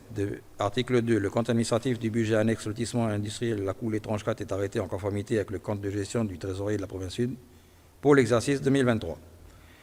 Article 3. Compte tenu des restes à réaliser, le résultat définitif du compte administratif du budget annexe lotissement industriel s'établit comme suit. En solde des restes à réaliser en investissement 0. Résultat de clôture, 17 714 067 francs. Résultat définitif, 17 714 067 francs. Article 4, article de recours. Article 5, article d'exécution. Je consulte le Conseil. Des oppositions, abstentions, adopté. Ensuite, on passe à l'affectation des résultats de l'exercice 2023. Il n'y a pas eu d'observation de la commission donc, qui s'est réunie le 16 avril. Y a-t-il des demandes d'intervention? Pas de demande d'intervention. Donc je passe au vote de délibération. Article 1. Le résultat de fonctionnement du budget principal de l'exercice 2023 avant affectation est arrêté à la somme de 389 802 654 francs. Article 2. Il est constaté sur le compte administratif du budget principal 2023 un solde déficitaire sur les restes à réaliser d'investissement de 48 898 778 francs. Un solde d'investissement reporté déficitaire de 200 636 369 francs. Article 3. Le résultat de fonctionnement du budget principal de l'exercice 2023 est affecté sur l'exercice 2024 de la manière suivante. À l'article 1068, excédent de fonctionnement capitalisé du budget principal, 389 802 654 francs. Article 4, article de recours. Article 5, article d'exécution. Je consulte le Conseil. Y a-t-il des oppositions, des abstentions? Adopté. Le budget annexe O. Article 1. Le résultat de fonctionnement du budget annexe O de l'exercice 2023 avant affectation est arrêté à la somme de 13 506 459 francs.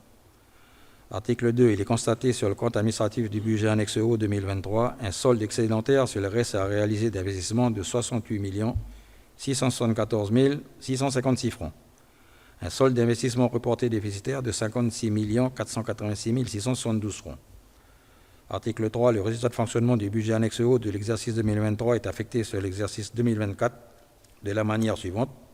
À l'article 1068, autres réserves du budget annexe O, 13 506 459 francs. Article 4, article de recours. Article 5, article d'exécution. Je consulte le Conseil. Des oppositions, abstentions, adopté. Le budget annexe assainissement. Donc, à l'article 1, le résultat de fonctionnement du budget annexe assainissement de l'exercice 2023 avant affectation est arrêté à la somme de 20 822 393 francs. Article 2, il est constaté sur le compte administratif du budget annexe assainissement 2023, premièrement, un solde excédentaire sur les restes à réaliser d'investissement de 21 502 586 francs. Ensuite, un solde d'investissement reporté déficitaire de 53 041 286 francs. Article 3. Le résultat de fonctionnement du budget annexe assainissement de l'exercice 2023 est affecté sur l'exercice 2024 de la manière suivante. À l'article 1068, autre réserve du budget annexe assainissement, 20 822 393 francs. Article 4, article de recours. Article 5, article d'exécution. Je consulte le Conseil. Des oppositions, abstentions, adopté. Les ordures ménagères. Donc, à l'article 1, le résultat de fonctionnement du budget annexe ordures ménagères de l'exercice 2023 avant affectation est arrêté à la somme de moins 11 104 380 francs. Article 2, il est constaté sur le compte administratif du budget annexe ordures ménagères 2023 un solde d'investissement reporté excédentaire de 2 548 006 francs. Article 3, le résultat de fonctionnement du budget annexe ordures ménagères de l'exercice 2023 est affecté sur l'exercice 2024 de la manière suivante. Article 002, déficit d'exploitation reporté du budget annexe ordures ménagères, 11 104 380 francs. Article 4, article de recours. Article 5, article d'exécution. Je consulte le Conseil. Des oppositions, abstentions. Adopté. Et ensuite, le dernier, la zone industrielle de la coulée. Article 1, que les résultats de fonctionnement du budget annexe lotissement zone industrielle de la coulée tranche 4 de l'exercice 2023 avant affectation est arrêté à la somme de 1081 francs. Article 2, il est constaté sur le compte administratif du budget annexe lotissement zone industrielle de la coulée tranche 4 2023 un solde d'investissement reporté excédentaire de 17 712 986 francs.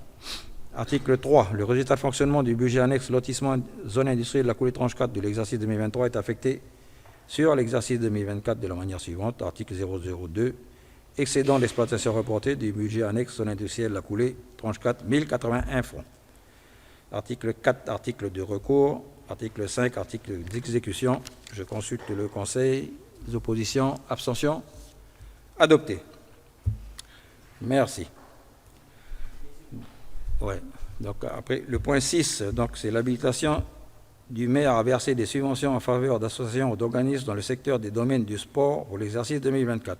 Monsieur Baudry, vous avez la parole. Oui, merci monsieur. Alors, subvention de fonctionnement. Véloscope Cadonien demande une subvention de fonctionnement de 350 000 francs CFP. Cette aide financière servirait au fonctionnement de l'association pour l'année 2024. L'exécutif propose de lui verser 280 000 francs. M. Sao souhaite savoir pour quelle raison le montant proposé est moins élevé que celui versé l'an dernier de 350 000 francs. M. Sola répond que le club avait demandé une somme plus importante l'année dernière. M. Sao remarque qu'en dépenses de fonctionnement, 478 150 francs CFP sont inscrits à achat de licence et que 652 339 francs CFP sont inscrits en recettes. On produit des licences. Il demande donc des explications sur l'achat des licences. M. Engela répond que lors de l'achat d'une licence, une partie revient au club et l'autre est réservée à la fédération.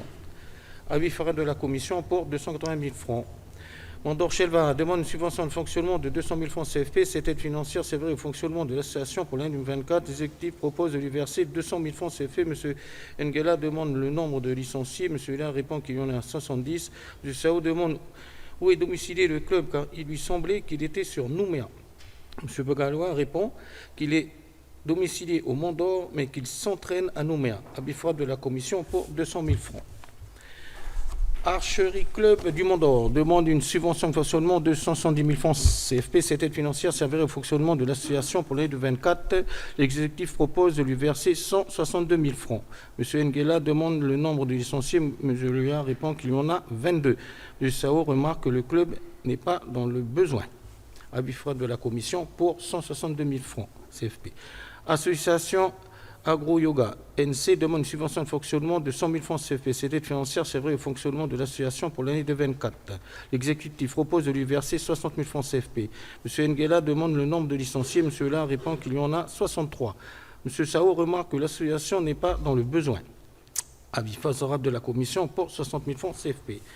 Institut d'haltérophilie du Mont d'Or demande une subvention de fonctionnement de 300 000 francs CFP. Cette aide financière servirait au fonctionnement de l'association pour l'année 2024.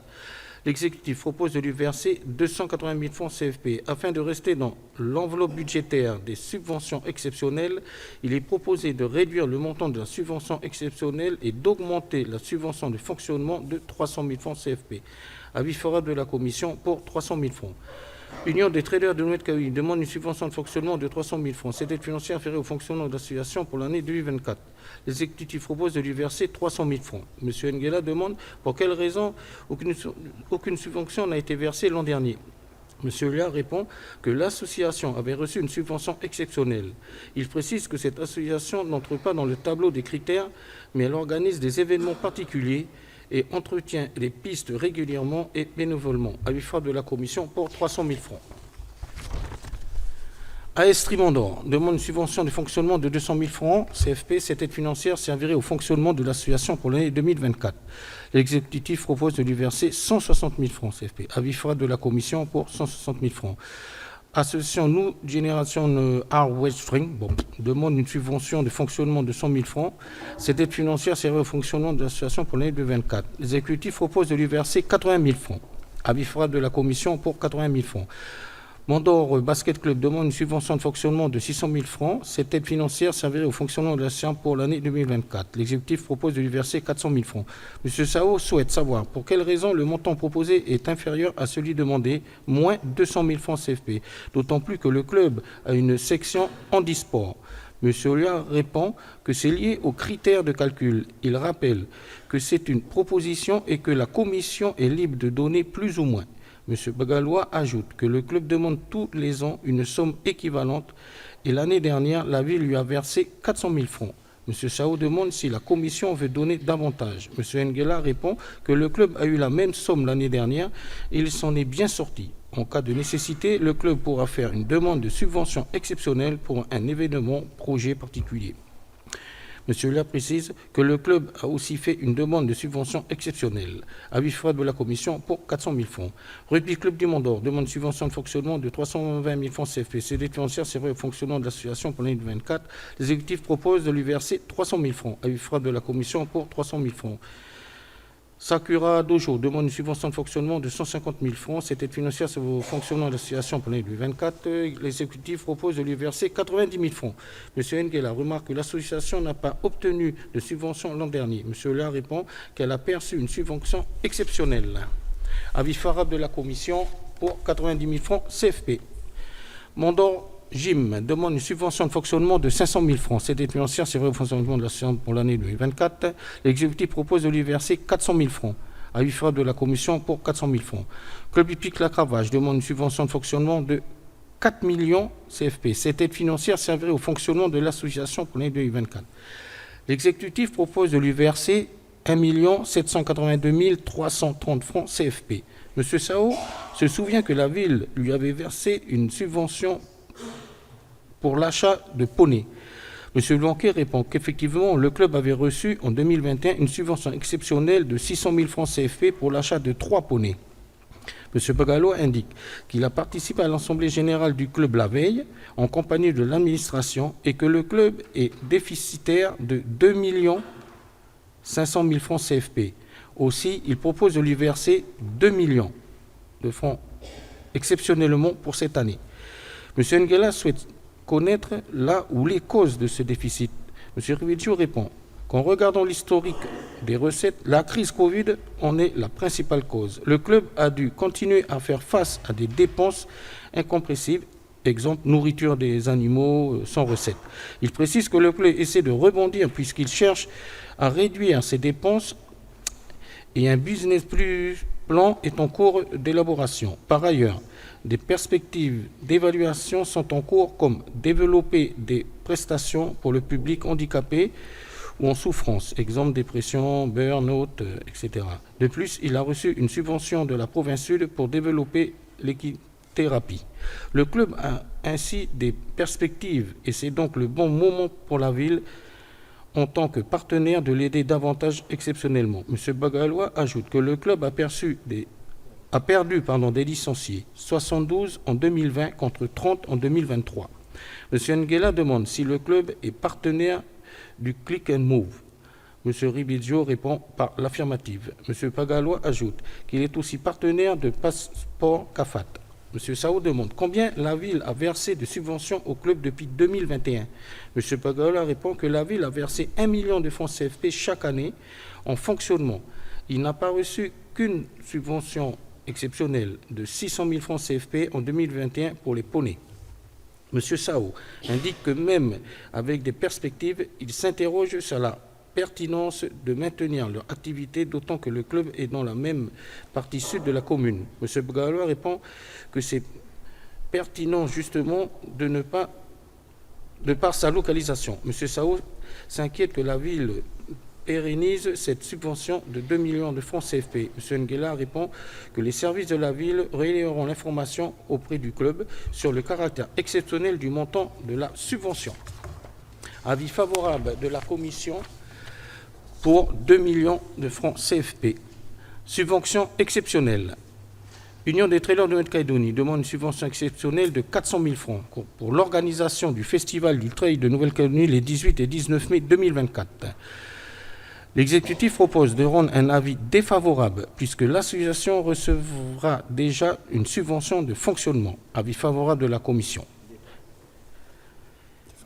Défavorable, pardon. Avis défavorable de la commission, excusez-moi. Comité régional du cyclisme de Nouvelle-Calédonie demande une subvention de fonctionnement de 50 000 francs CFP. Cette aide financière servirait à la mise en place d'un programme d'entraînement et de compétition internationale. L'exécutif propose de lui verser 50 000 francs. M. Sao souhaite savoir si des jeunes mondoriens participeront au stage d'entraînement. M. La répond qu'il y en a potentiellement, mais que le nombre de jeunes n'est pas encore connu. M. Riviggio indique que pour rester dans l'enveloppe budgétaire, il y a peut-être une latitude de réduction au niveau de cette demande, car c'est un comité régional qui sollicite une subvention et non un club. Et les comités, tout comme les ligues, sont déjà aidés pour le déplacement des sportifs. M. Nguela ajoute que le nombre de mondoriens n'est pas non plus connu. M. Nguela propose de rendre un avis défavorable de la commission. Association Agroia NC demande une subvention exceptionnelle de 400 000 francs CFP pour organiser des formations avec un professeur international. L'exécutif propose de lui verser 200 000 francs CFP. M. Riviggio précise que les formations seront payantes. M. Sao indique que dans ce cas, les sommes récoltées peuvent financer la venue du professeur. M. Nguela indique que la ville peut les aider financièrement, mais pas à hauteur de 400 000 francs CFP. M. Nguela propose de réduire le montant de la subvention à 50 000 francs CFP, car les formations auront lieu dans la commune. Avis favorable de la commission pour 50 000 francs CFP. Institut d'haltérophilie du Mont-d'Or demande une subvention exceptionnelle de 300 000 francs CFP pour financer un déplacement sportif au championnat de France d'haltérophilie junior et senior 2024. 110 000 francs CFP pour financer un événement promotionnel de la discipline.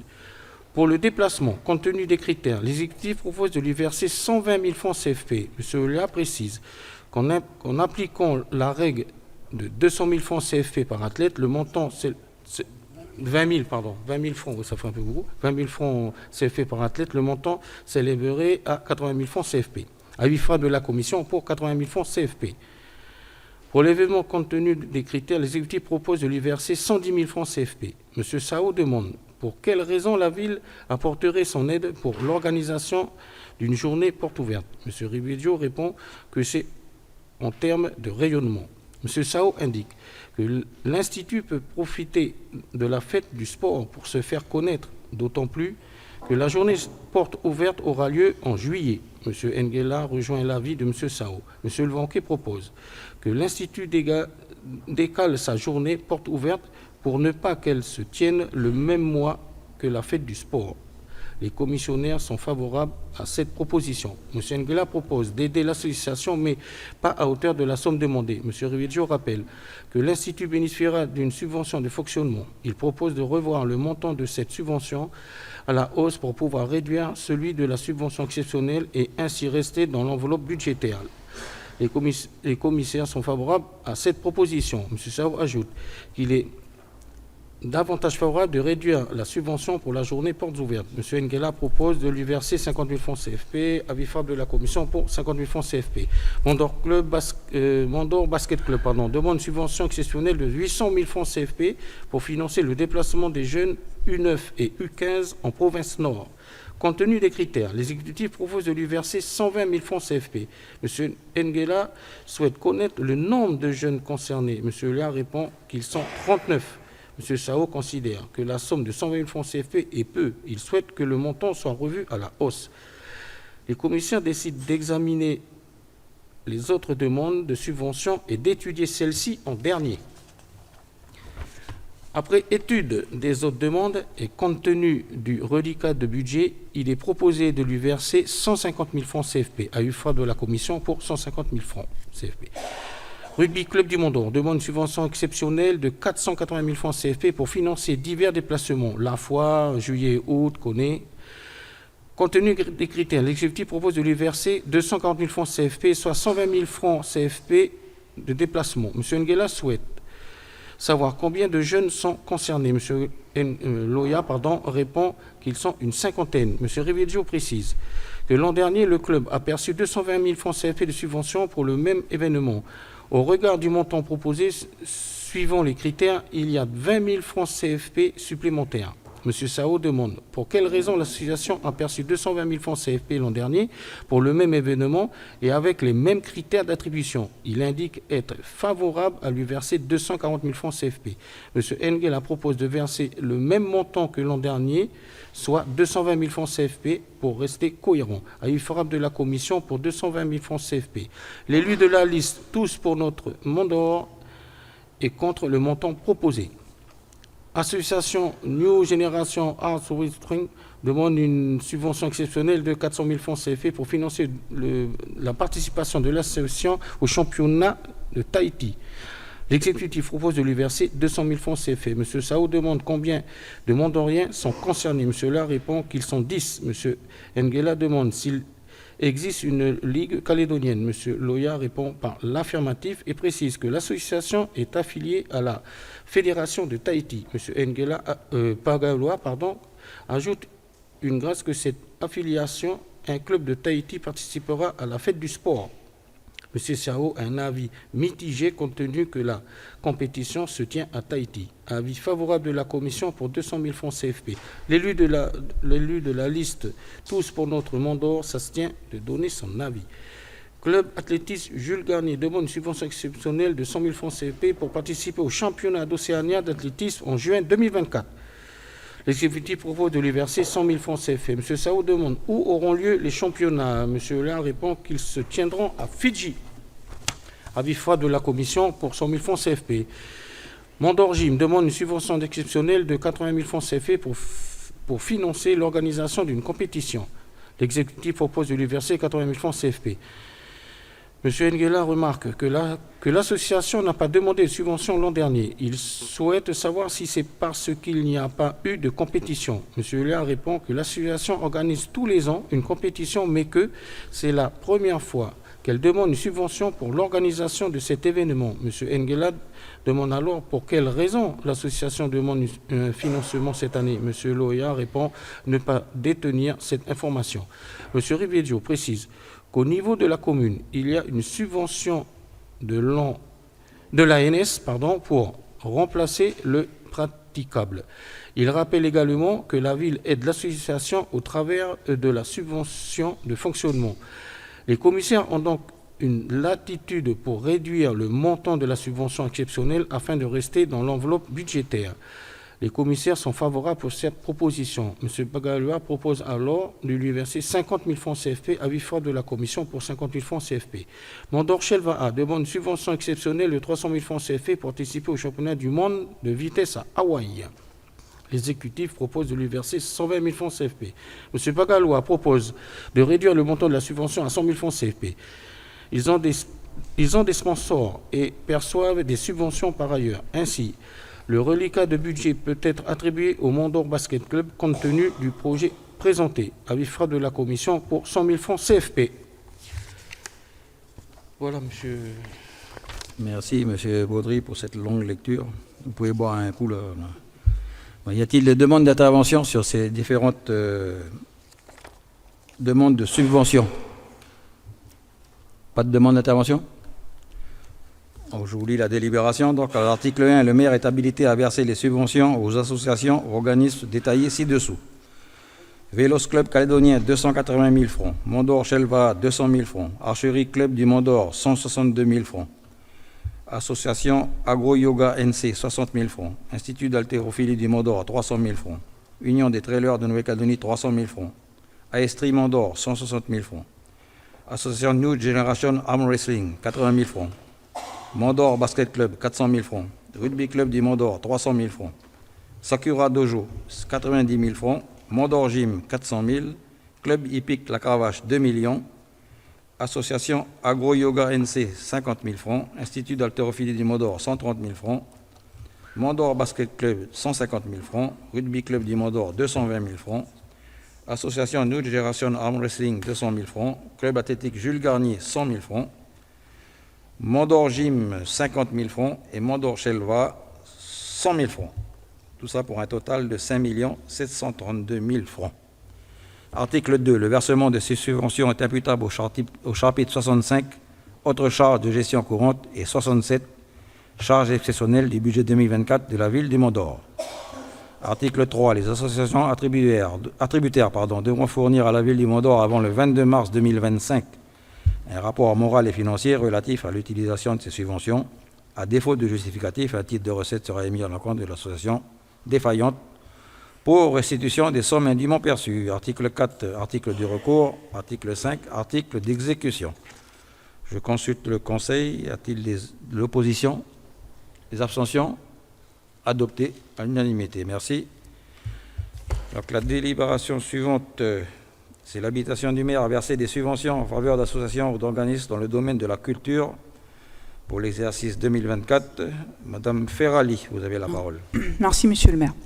La commission chargée de la culture s'est réunie le 18 avril 2024 afin d'émettre un avis sur les demandes qui suivent. Subvention de fonctionnement, association Onklung Calédonia demande une subvention de fonctionnement de 200 000 francs qui permettrait de proposer des prestations musicales sur la Grande Terre et les îles Loyauté. L'exécutif propose de lui verser 100 000 francs. Madame Bolo précise que cette association s'est peu manifestée l'an dernier. Elle rappelle qu'elle est généralement sollicitée pour la fête de la musique.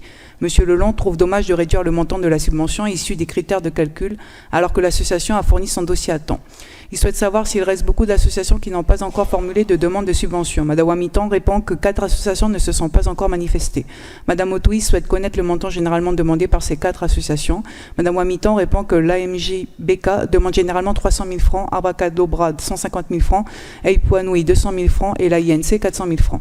Monsieur Rivecho ajoute qu'en attribuant les subventions à hauteur des montants issus du calcul des critères, il resterait 800 000 francs sur l'enveloppe budgétaire allouée pour 2024, 2 500 000 francs en section de fonctionnement. Monsieur Pagalois souhaite connaître le nombre d'associations culturelles. Madame Wamitan répond qu'il y a une trentaine d'associations actives, toutes ne sollicitent pas un financement de la ville. Les 4 associations mentionnées ci-dessus sont celles qui font chaque année des demandes. Monsieur Pagalois indique alors qu'il faut aussi tenir compte du fait que les autres associations pourraient demander des subventions en cours d'année. Si l'enveloppe est épuisée, la ville ne pourra pas leur répondre favorablement. Monsieur Lelon comprend le problème soulevé par Monsieur Pagalois, mais il rappelle qu'à chaque fin d'année, il y a un reliquat de budget qui n'est pas injecté dans le système associatif et trouve cela dommage. Il indique que l'objectif du nouveau mode de fonctionnement est que la première réunion de la commission puisse étudier le maximum de demandes de subventions. D'autant plus que pour le fonctionnement, le dossier doit être préparé l'année N-1. Il serait ainsi dommage de ne pas accompagner ces associations à hauteur de l'enveloppe budgétaire et de se retrouver avec un reliquat de crédit en fin d'année. Et c'est la raison pour laquelle le nouveau mode de fonctionnement a été mis en place. Pour les associations qui feraient leur demande tardivement, elles devront se plier au mode de fonctionnement l'année suivante pour avoir davantage de chances de percevoir la somme demandée en fonction des critères établis. Madame Bolo propose d'examiner les autres demandes de subvention et de revenir sur celles-ci ensuite. Après examen des autres demandes, Madame Bolo maintient sa proposition de lui verser 100 000 francs pour pouvoir répondre aux demandes de subvention à venir. Avis favorable de la commission à la majorité des membres présents pour 100 000 francs. Le groupe Génération Mont-d'Or s'abstient de donner son avis. Association Adamique demande une subvention de fonctionnement de 200 000 francs. Cette aide financière servirait au fonctionnement de l'association. Compte tenu des critères, l'exécutif propose de lui verser 200 000 francs. Avis favorable de la commission à l'unanimité pour 200 000 francs. Association Faka Galugata demande une subvention de fonctionnement de 200 000 francs. Cette aide financière servirait au fonctionnement de l'association. L'exécutif propose de lui verser 150 000 francs. Madame Bolo rappelle que l'an dernier, le montant octroyé avait été réduit du fait de la faible participation aux manifestations organisées par la ville. Il est proposé de lui verser le même montant que l'an dernier et de revoir le montant à la hausse pour 2025 si besoin. Monsieur Leland indique que le montant issu des critères de calcul est de 200 000 francs. Monsieur Rivecho rappelle que les critères guident les élus dans l'examen des subventions, mais en fonction du contexte, des aléas ou des projets, ce montant peut être revu à la hausse ou à la baisse. Monsieur Leland propose de favoriser les associations qui font leurs demandes dans les temps. Il est donc proposé d'étudier les autres demandes et de revenir sur celles-ci plus tard. Après examen des autres demandes, Madame Bolo propose de lui verser 200 000 francs. Avis favorable de la commission à l'unanimité. Association pour la sauvegarde des engins mobiles de Nouvelle-Calédonie demande une subvention de fonctionnement de 250 000 francs. Compte tenu des critères, l'exécutif propose de lui verser 250 000 francs. Madame Bolo indique que cette association intervient essentiellement lors du mois du patrimoine. La taille des engins rend difficile la participation de l'association à toutes les manifestations de la ville. Avis favorable pour 250 000 francs. Association Danse culturelle polynésienne Tamara demande 100 000 francs. Avis favorable de la commission pour 100 000 francs. Association Mau Fénois demande 100 000 francs, avis favorable pour 100 000 francs. Jeep Army Club calédonien demande 150 000 francs, avis favorable pour 150 000 francs. Association Les Villes Jumelles demande 600 000 francs afin de relancer les échanges avec les villes jumelles d'Indonésie, de Polynésie et de la Grande Terre. L'exécutif propose de lui verser 500 000 francs. Monsieur Rivecho indique que la ville a approché cette association pour redéfinir le cadre des projets. La ville lui a demandé de lui soumettre des projets particuliers pour mieux cadrer la subvention de fonctionnement. La chose a été faite pour cette année puisque l'association propose le projet Mode Épandanus. Il s'agira d'une résidence d'artistes à la INC avec la venue des tresseuses des territoires jumelés. L'idée est un partage de savoir-faire et de s'ouvrir à des projets culinaires sur une période de 9 jours en août 2024. Le projet est cohérent et valorisant pour la commune, raison pour laquelle il est proposé de lui verser 500 000 francs, bien que la demande ne rentre pas dans les critères classiques. Madame Bolo ajoute que l'objectif est de relancer les jumelages. Avis favorable à l'unanimité pour 500 000 francs. On passe aux subventions exceptionnelles. L'association Urban Evolution demande une subvention exceptionnelle de 120 000 francs afin de financer un événement sur le thème du hip-hop composé d'ateliers, de battles et d'un spectacle en faveur des Mondoriens.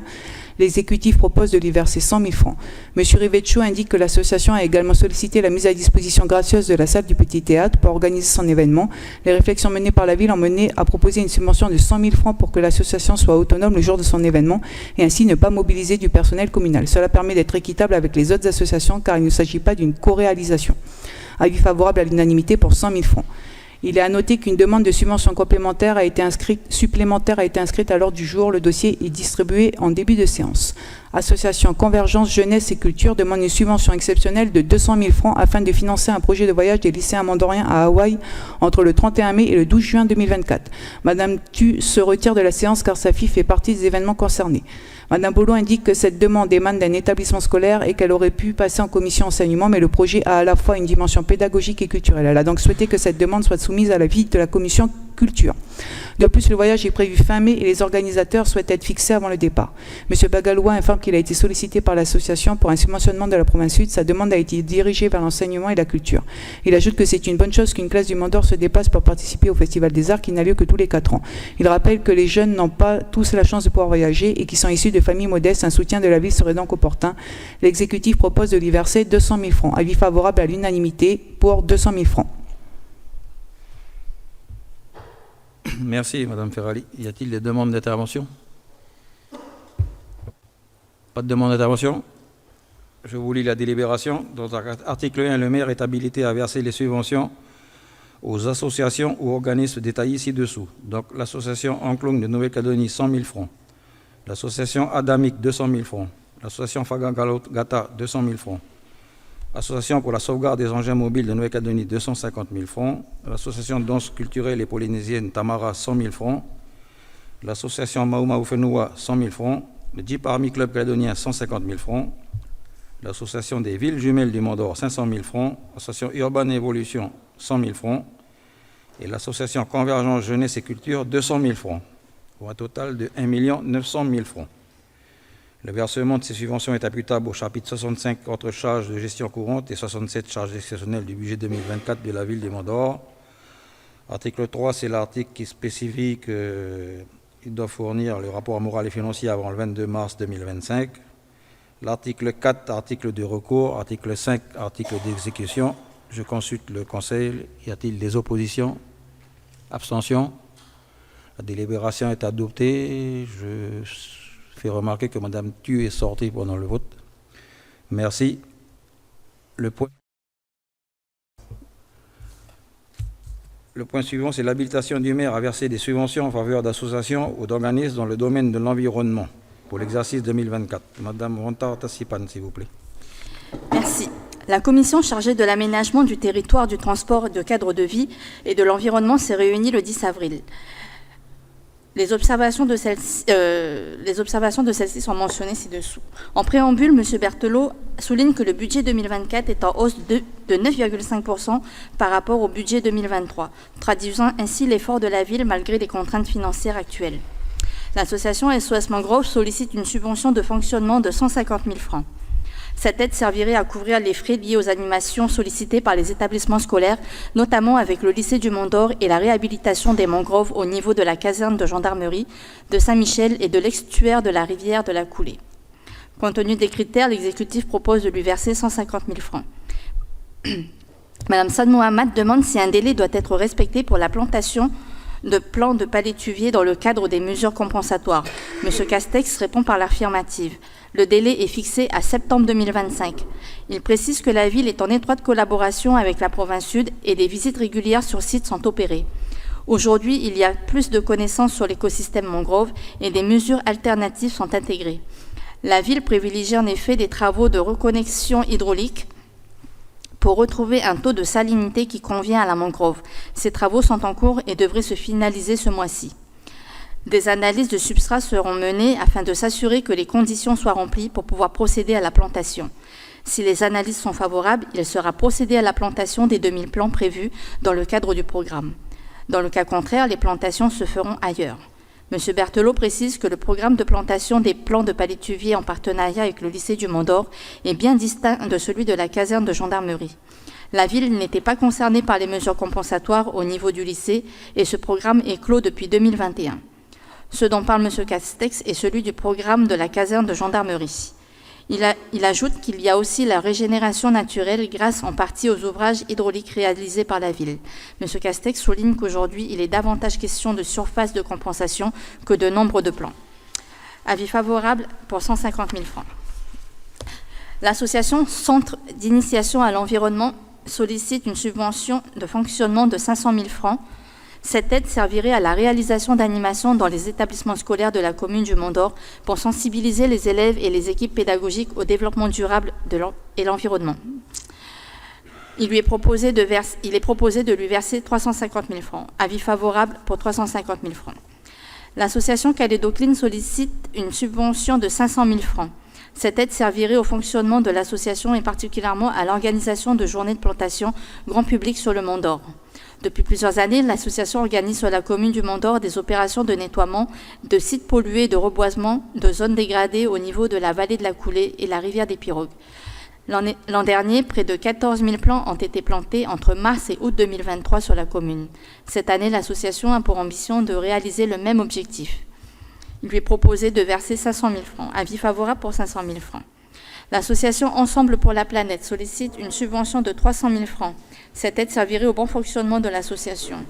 Il lui est proposé de verser 50 000 francs. M. Berthelot précise que l'association a multiplié par 3 leur demande de financement pour 2024. Pour rappel, 100 000 francs demandés en 2023. En regardant les recettes perçues en 2023 au titre des subventions, elles sont de l'ordre de 3,5 millions contre 7 millions en recettes prévisionnelles pour 2024. Il déplore également que l'association dénigre certains partenaires avec lesquels la ville travaille. M. Goyon souhaite connaître les actions de la commune, leur action dans la commune. Il demande si l'association intervient sur le terrain dans les institutions ou les associations. M. Castex répond qu'elle intervient à l'échelle institutionnelle, mais pas sur des actions de terrain. Mme Sad Mohamed demande si l'association a une action spécifique de prévue pour 2024. M. Berthelot répond par la négative. Avis favorable de la commission pour 50 000 francs. L'association Red Ground sollicite une subvention de fonctionnement de 300 000 francs. Elle servirait au fonctionnement de l'association et particulièrement à l'organisation de journées de plantation grand public sur la vallée de la Coulée et aux opérations de nettoyage sur cette même zone. Il est proposé de lui verser 250 000 francs. M. Berthelot indique que l'association mène des actions environnementales avec la ville et des prestataires sur la vallée de la Coulée et des vides-greniers mensuels sur la Coulée. Sur ce dernier point, l'association a été lauréate d'un budget participatif de la province Sud, 3,105 millions. Il est donc nécessaire de cloisonner cette partie, la partie environnementale de la partie vide-grenier. Pour autant, l'exécutif souhaite augmenter le financement de la ville, car au-delà de plantation à la vallée de la Coulée, il faut aussi s'occuper de l'entretien des plants et Red Ground est réactif dans ce domaine. Mme Sad Mohamed demande si la province Sud intervient dans l'entretien des plants. M. Berthelot répond par la négative. Il précise que depuis le début de la mandature, les plantations réalisées sont le fruit de subventions versées par la ville aux associations comme Calédo Clean, Red Ground, Mokamana et de financements extérieurs. À noter qu'une multitude d'acteurs comme la Conservation internationale, Mokamana, Sud Forêt, WWF est venue apporter sa quote-part soit en financement, soit en logistique. L'avis favorable pour 250 000 francs. M. Goyon indique que l'association Mokamana n'a pas communiqué de dossier de demande de subvention en raison d'un souci de fonctionnement interne. M. Berthelot propose que la somme de 450 000 francs versée chaque année soit réservée en attendant la réception du dossier. Merci, Mme Montant. Y a-t-il des demandes d'intervention? Pas de demande d'intervention. Je vous lis la délibération. Article 1. Le maire est habilité à verser les subventions aux associations détaillées ci-dessous. L'association SOS Mangrove, 150 000 francs. L'association CIE, 350 000 francs. L'association Calédo Clean, 500 000 francs. l'association EPLP 50 000 francs et l'association Red Grand 250 000 francs pour un total de 1 300 000 francs. L'article 2, le versement de ces subventions est imputable au chapitre 65, autres charges de gestion courante du budget 2024 de la ville de Mont-d'Or. Article 4, c'est l'article qui stipule que de fournir un rapport moral et financier avant le 1er avril 2025. Article 4, article du recours. Article 5, article d'exécution. Je consulte le Conseil. Y a-t-il des oppositions? Abstentions? Adopté. Merci. Donc le point numéro 9, c'est la transformation de postes au sein de l'administration. Monsieur Goyon, s'il vous plaît. Merci. En date du 16 avril 2024, M. Parent demande si l'agent traitera toujours des demandes de développement économique.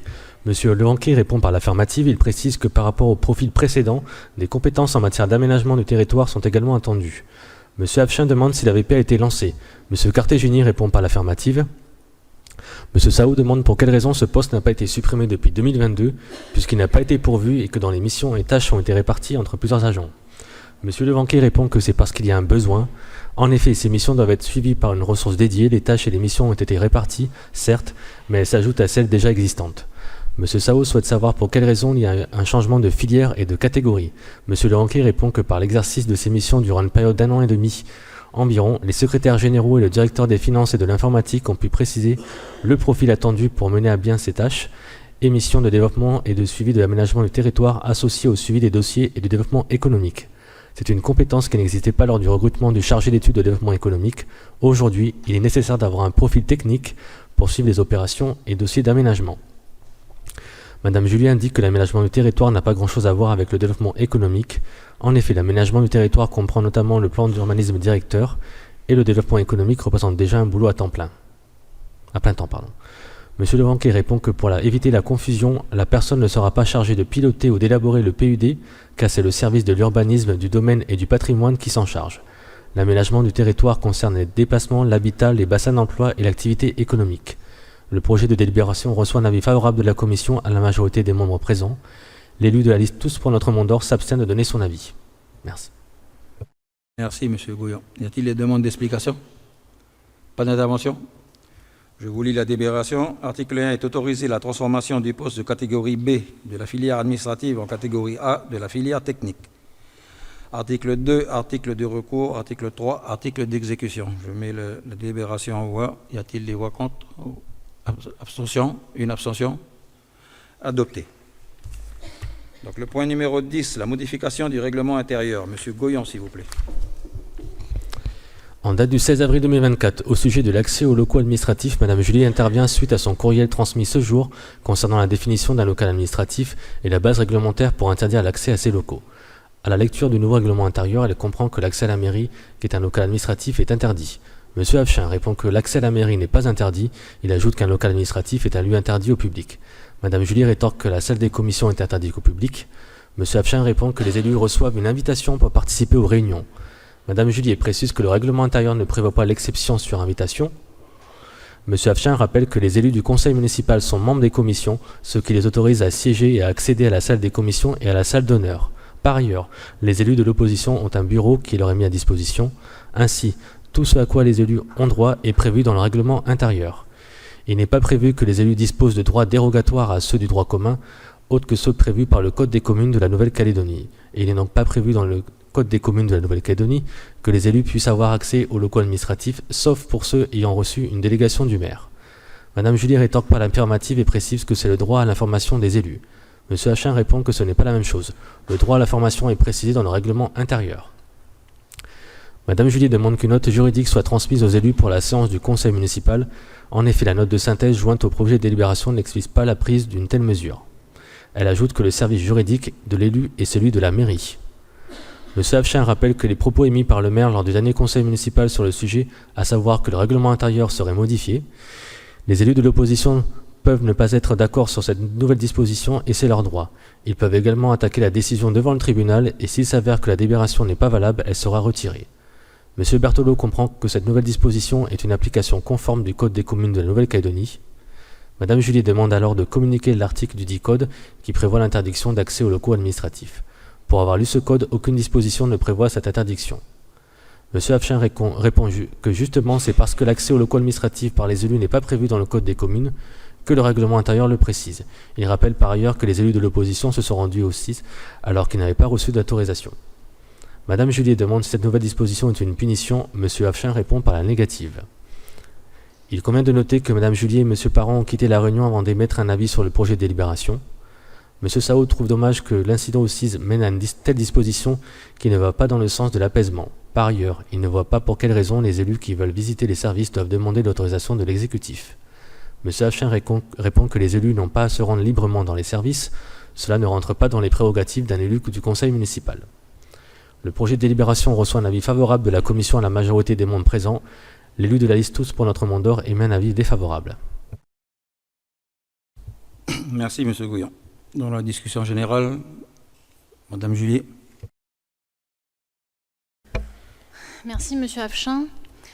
On est vraiment désolé ce soir de voir que le maire maintient sa position et coûte que coûte poursuit son espèce de chasse aux sorcières en nous imposant cet article dans le règlement intérieur. Et pour que tout le monde sache vraiment de quoi on parle, je vais me permettre de vous le relire. Donc c'est l'article 32 qui est introduit dans ce règlement intérieur qui, soi-disant, réglemente l'accès aux locaux administratifs. Donc seuls sont autorisés à accéder aux locaux administratifs les élus chargés de l'administration, soit exclusivement le maire, les adjoints et les membres du conseil municipal ayant reçu une délégation du maire dans les conditions prévues par le Code des communes de la Nouvelle-Calédonie. Donc on considère, nous, toujours que cette interdiction ne se fonde sur aucun argument juridique valable. Et on se pose vraiment des questions sur votre façon de concevoir la démocratie et la transparence. D'abord, sur le fond, interdire l'accès aux locaux administratifs à tous les élus municipaux, à l'exception du maire et des adjoints, c'est introduire une inégalité de traitement, alors que, comme vous, on a été élus par les Mondoriens, et les Mondoriens sont les seuls à qui nous devons rendre des comptes. Donc on considère clairement que ça s'apparente à un abus de pouvoir de la part du maire, qui aurait dû encadrer l'accès aux locaux administratifs et ne pas nous les interdire tout simplement.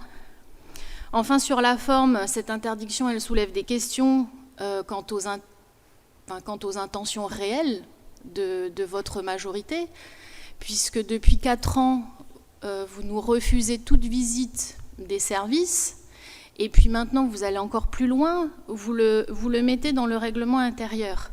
Mais vous avez vraiment des choses à cacher ? Existe-t-il des choses si sensibles que vous deviez nous interdire d'avoir accès aux locaux administratifs ? Ou alors peut-être que vous n'avez pas du tout confiance en vos agents et que vous essayez de limiter les contacts qu'on pourrait avoir avec eux. En tout cas, on se pose vraiment des questions, puisque normalement, quand on n'a rien à cacher et quand on est respecté de ses agents, eh bien, on n'a pas peur d'être transparent. Et là, ce n'est pas le cas. Et puis, pour terminer, eh bien, ce soir, le maire n'est pas là. Pour nous, c'est vraiment un aveu de manque de courage. Il vous laisse, vous, le premier adjoint, venir gérer les tensions avec l'opposition, alors que cette disposition, clairement, elle est à son initiative, vis-à-vis des élus de sa propre majorité également. C'est un manque de respect et de considération totale que de refuser le débat, pas présent en commission, pas présent au conseil municipal. Et puis au final, c'est également les élus de votre majorité qui vont être pénalisés parce qu'eux aussi vont se voir refuser l'accès à tous les locaux administratifs et ne pourront donc pas exercer correctement leur mandat. Donc dans ces conditions, comme nous vous l'avions annoncé, nous allons déposer un recours au tribunal administratif et j'invite également tous les autres élus à en faire de même parce que Eddy Lecourrieu, par cette décision, vous prive tous de votre droit d'élu. Aujourd'hui, vous allez venir en conseil municipal pour voter ce qu'on vous a demandé de voter et en plus, vous n'aurez pas le droit d'aller vérifier tout ça auprès des services parce qu'on va vous y empêcher. Donc voilà, dans un contexte en plus politique où normalement, en tant qu'élus, même si nous sommes que des élus municipaux, on devrait prendre un petit peu de hauteur, On devrait, en tout cas le maire devrait mettre tout en œuvre pour faciliter la concertation, le travail ensemble pour relever les défis, qu'ils soient économiques ou politiques. Il devrait également, je pense, se retourner vers son parti politique, puisque moi j'ai très bien entendu les propos tenus par votre président, qui lui encourage à l'union, alors que Eddy Lecourrieu, lui, pousse à l'exclusion. Donc voilà, pour ces raisons, nous on ne veut pas participer au vote, donc on va vous laisser là ce soir, et on est encore bien désolé, sachez-le, monsieur Afchin, parce que cette déclaration, elle n'est absolument pas contre vous, et au contraire, on est bien embêté que le maire vous lâche comme ça en cours de route, et qu'il ne vienne même pas défendre ses positions, et ce n'est pas la première fois qu'il le fait, parce que lors du dernier compte administratif, il y avait aussi des décisions difficiles à prendre, et sous prétexte que c'était le compte administratif, il n'est pas venu. Donc je considère que c'est un acte lâche de sa part, et qu'il manque effectivement de courage.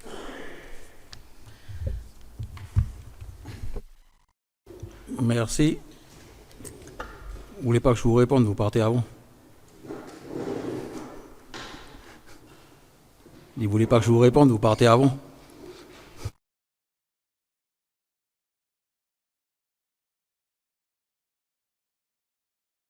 Y a-t-il d'autres demandes d'intervention? Monsieur Sao.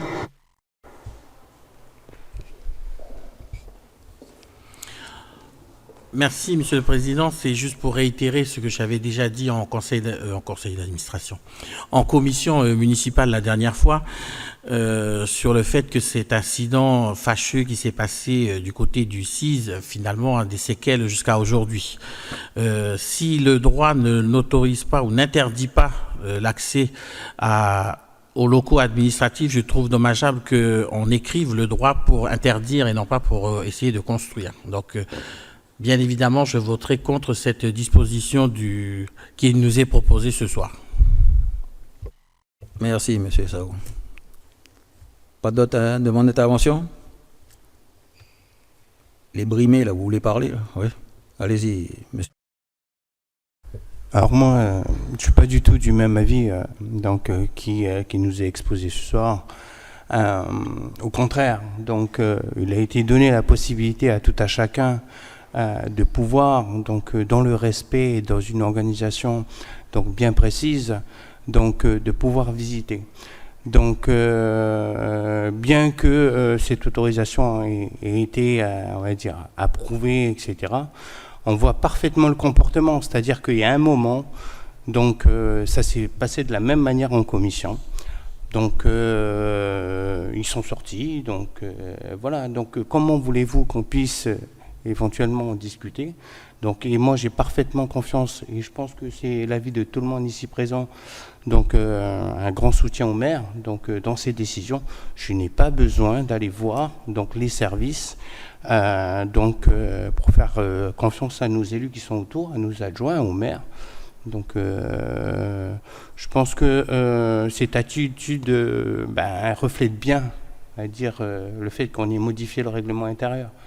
Donc dans des comportements tels, je pense qu'il faut passer à un niveau supérieur. Voilà mon avis, donc merci de m'avoir écouté. Merci, Jean. Pas d'autres demandes d'intervention?